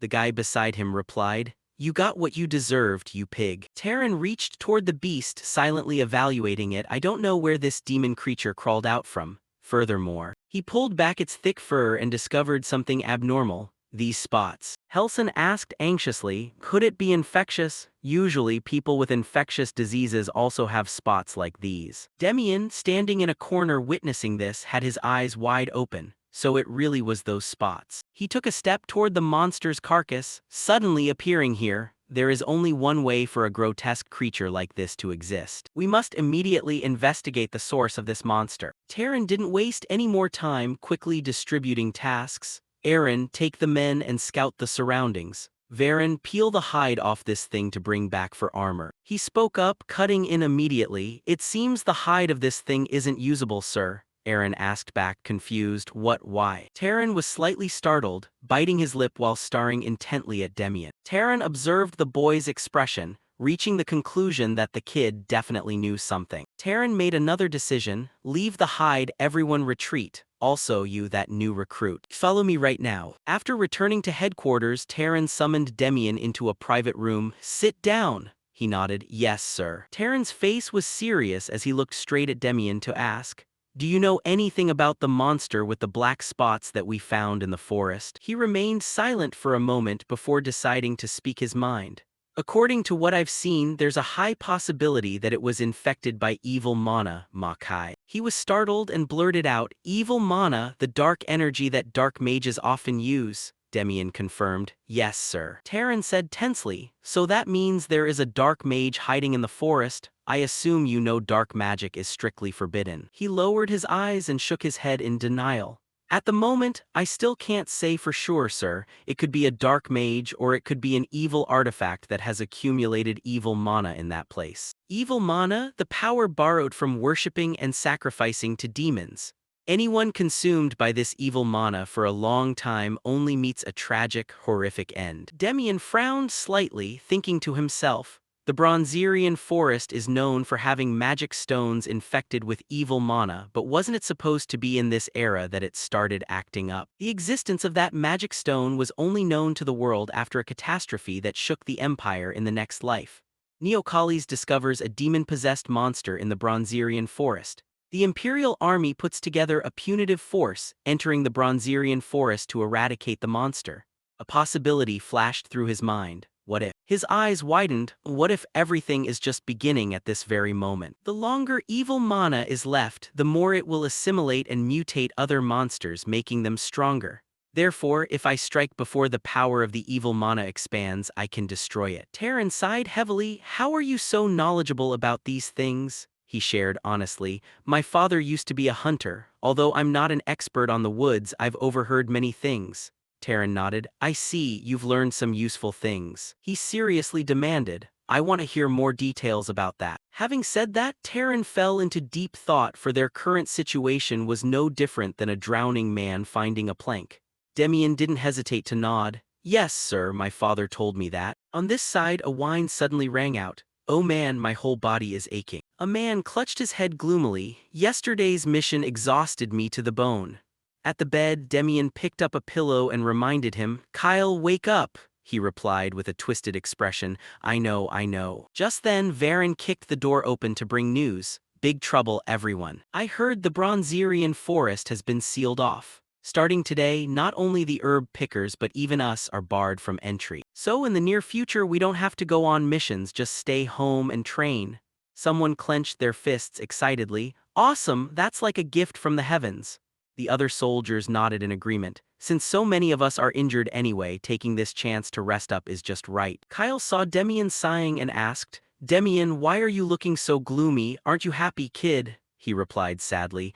Oh, it's nothing, being off is great, isn't it? After answering, Demian cupped his face with both hands, thinking to himself, given the situation of the unit right now, this is definitely the golden time for recovery, but why does it have to be right at this moment? Suddenly, a series of footsteps outside the hallway caught Kyle's attention. Someone poked their head out to gossip. Who are those guys? What are those guys from the defense force bringing their carcasses here for? What do those lazy old guys want by coming over here? On this side, Gavin sat cross-armed in the center of the room with an expressionless face. Opposite him, Taryn asked vigilantly, "What business do you have coming over here?" He shared seriously, "Thanks to your timely report, the Magic Palace has agreed to lend a hand. They say they truly felt the stench of evil emanating from that monster's carcass." Taryn bit his lip, reconsidering, so everything the kid Demian said was accurate. Could it be that the Bronzerian forest really has ties to evil mana? Having said that, Gavin shook his head, but nothing is certain yet. That's why they've sent divine officials to coordinate with us and open a Canquate punitive sweep. His proposal made Taryn look a bit gloomy. This situation is quite new, so I want to take a soldier who understands evil mana along. He quickly came up with a reason to refuse. That guy is just a rookie who just stepped into the unit. To take a kid with no actual combat experience. Before he finished his sentence, Gavin cut him off. But in the end, wasn't he the one who spotted the problem first? Hearing this, Taryn hesitated. He worried silently. Truth be told, if I refuse this offer, he'll definitely find an excuse to make things difficult for the unit later. Finally, Taryn made his decision. He glanced over and called out, "Aaron!" He answered immediately, "Here, sir." On this side, while Demian was feeling down, a voice called out, "Bring Demian here to me." The scene opened before the sturdy stone walls of a towering military fortress, where the light of the kingdom's glory still carried an aura of solemnity. The perspective quickly shifted inside as Demian, a young red-haired rookie, walked leisurely into the massive command center. His casual attire without a piece of armor immediately drew puzzled looks from the heavily armed guards standing post. Approaching the massive wooden desk, Demian stood opposite Taryn. The veteran officer began to outline a new, challenging mission with a serious expression, not forgetting to emphasize that the rookie had the full right to refuse this dangerous call. But without a second of hesitation, Demian decisively volunteered. Behind that eager facade, a sharp, calculating glint flashed in his eyes. He understood perfectly that venturing into this risky deployment was the absolute best opportunity to track down a specific monster infected with evil mana. Completely stunned by the kid's strange, fearless enthusiasm, the old commander was forced to concede, agreeing to set the official schedule and allowing him to withdraw. The scene cut to the dusty courtyard just outside the giant fortress gate. Still feeling uneasy about the boy's suicidal confidence, the commander insisted one last time, desperately proposing an escort team of seasoned veterans to accompany him on the journey. Accompanied by an arrogant smile that was calm to the point of being chilling, Demian bluntly refused the assistance. In his heart, he coldly calculated that dragging along slow, veteran soldiers would only ruin his chances of making a lightning-fast escape should the mission suddenly turn disastrous. With a weary sigh, the commander's face darkened as he issued a stern, strict order. Under no circumstances was the rookie allowed to engage in actual combat. Pretending to be completely naive, Demian lightly brushed off the serious warning. He playfully promised that he would only collect a few mana-restoring herbs for the team and return in one piece, before confidently walking straight toward the dangerous wilderness. Left behind in the dust, the commander stood speechless along with his subordinates, who could only stare at the receding back of the kid, whispering in utter bewilderment at the appearance of a crazy, unpredictable variable. The scene immediately shifted to the edge of the Bronzerian forest, which was shrouded in eerie mist. A large battalion with full gear was venturing deep into the treacherous woods. An impressive team specifically gathered to hunt down a forbidden dark mage. Leading the vanguard was Captain Vasil of the Urkel Guard Force, looking solemn, along with the mysterious divine official Claire of the Adelant Temple. The silent, tense march was suddenly broken when Captain Vasil caught the red-haired rookie Demian, acting like he was about to get cocky. The veteran captain aggressively confronted the kid, expecting immediate obedience. But Demian coldly shut him down. With a sarcastic half-smile, the young soldier completely ignored the veteran's authority. He heartlessly declared that because they belonged to completely different military units, the captain's rank meant absolutely nothing. Hearing this, Vasil challenged him back. "But I am an officer." Demian didn't seem to care as he replied, "Don't be so rigid, I'm going to cooperate fully anyway, so don't worry about it." Vasil gritted his teeth in anger, muttering, "That crazy guy." Witnessing the strange and disrespectful exchange that had just taken place, the attention of Saintess Claire was immediately drawn to this fearless recruit. She asked Vasil about him. When the furious captain revealed that this very kid was the first one to raise the alarm about the demonic energy in the region, Claire's bright golden eyes narrowed, staring at him with a probing gaze. Gliding over to the young soldier, the holy saintess practically backed him into a corner. Approaching Demian, Claire asked, "Are you sensing something?" Hearing the question, Demian turned back and asked her if she was a saintess. Claire continued to question him, "I heard you were the first to raise suspicions about the demonic energy. May I ask you a few questions?" Demian had nothing to hide and replied, "Of course." Demian's eyes narrowed slightly as she asked directly, "Demian, how did you know it was demonic energy?" Sensing the probing gaze from the other side, Demian couldn't help but be on guard, wondering if she was suspecting him. After carefully arranging his words, Demian replied slowly, "I heard it from my late father. He had encountered something similar."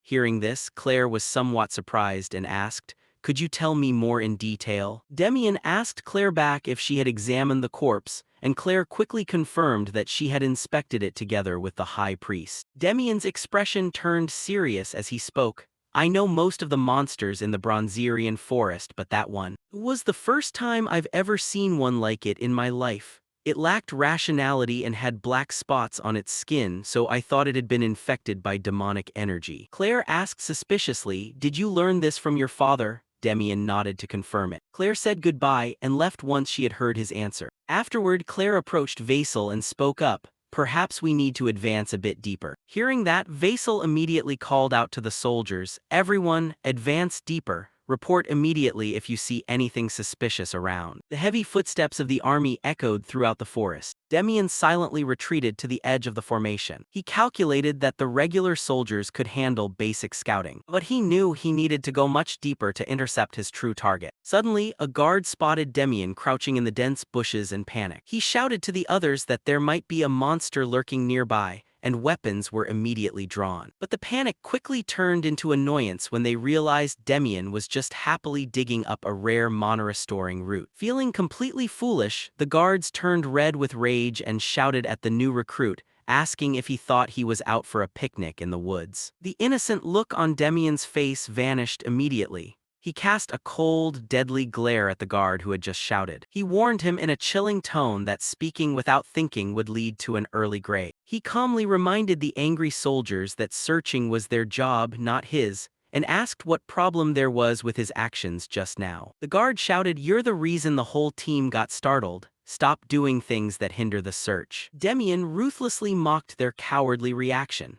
He pointed out that if a rustling bush was enough to make them tremble in fear, then their pathetic standard was dragging the reputation of the entire guard force through the mud. Before the angry guard could fire back, Captain Vasil stepped straight into the middle of the argument to extinguish it. He sternly scolded Demian for his impulsive behavior, warning the kid not to do anything else that could ruin the search mission. Playing the part of a cooperative recruit, Demian gently agreed to stay within the designated area. With a weary, frustrated sigh, the captain turned his back on the head-shaking new recruit. He ordered his men to drop some of their heavy gear to begin a thorough sweep of the terrain. The quiet search was suddenly torn apart when the dense bushes shook violently. A cluster of terrifyingly glowing red eyes pierced through the dark foliage, and panicked battle cries echoed throughout the unit as a horde of giant monsters spilled out from the forest edge. At first glance, the complacent veteran soldiers shrugged, looking down on the ambush.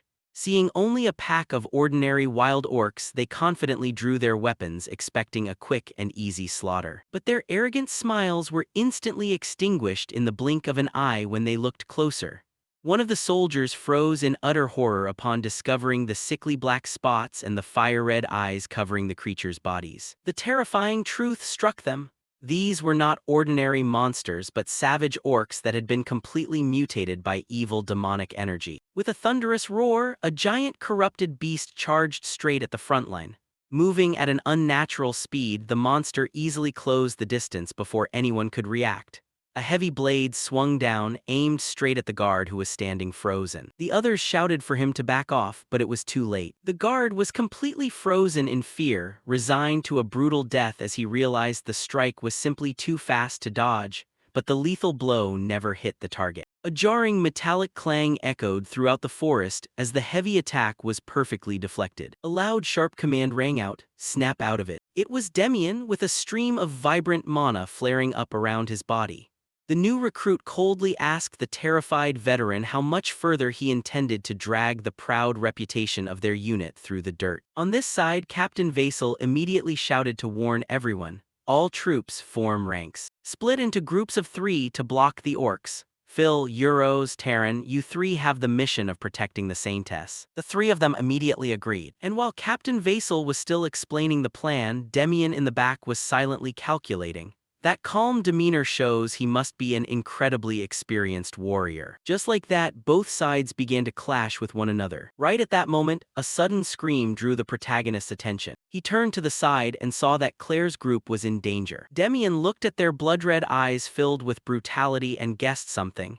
It seems these monsters are becoming even more crazed. Could the Saintess's energy be their biggest threat? A shield bearer, while struggling to parry an orc's attack, yelled to signal Claire. Claire understood, clasping her hands and trying to pray. Then a dazzling golden light erupted from her body. Just by looking at it, Demian immediately recognized that light as the characteristic energy possessed by Saintesses, holy power. Sure enough, as soon as this light spread outward, the orcs became terrified and dared not charge forward anymore. Seizing this opportunity, the soldiers began to counterattack, pushing them back. On the other side, Demian also realized, now is the time to act. If this continues, no one will leave this place alive.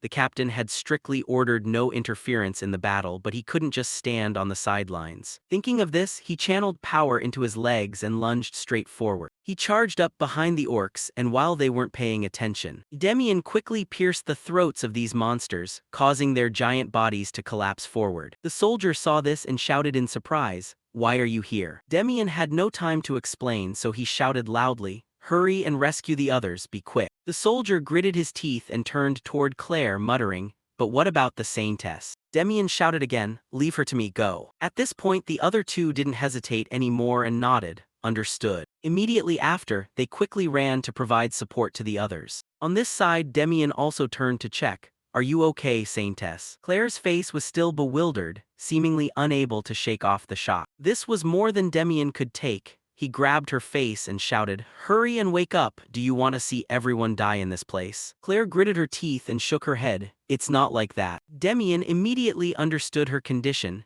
"Is this your first battle? That holy power earlier was likely just an instinctive outburst. Release all your holy power in that direction just like before. Right now." "I understand," Claire shouted. Then she knelt down, beginning to chant prayers too. "The great Holy Father above, your children are in dire peril. I beseech you to show mercy and bestow your blessings upon us." The prayer ended. From her body, a light even more brilliant than before erupted several times over. This made Demian feel surprised. "What is this? Who is this girl really? I thought she was just an ordinary priestess. Who would have guessed she could possess holy power as strong as a high priestess?" The moment they were hit by this divine light, the orcs hurriedly covered their faces, feeling as if their bodies were being burned. The soldiers saw this was their chance, and those who were nearby shouted loudly, "The time has come, die you beasts." The words had barely left their mouths when the whole group surged forward to attack all at once. And the orcs, affected by the holy power and unable to move, were easily finished off in a few beats. It didn't take long before all the monsters around them had been completely cleared out. "Is it all over?" someone whispered. On the other side, Captain Vasil breathed a sigh of relief and requested,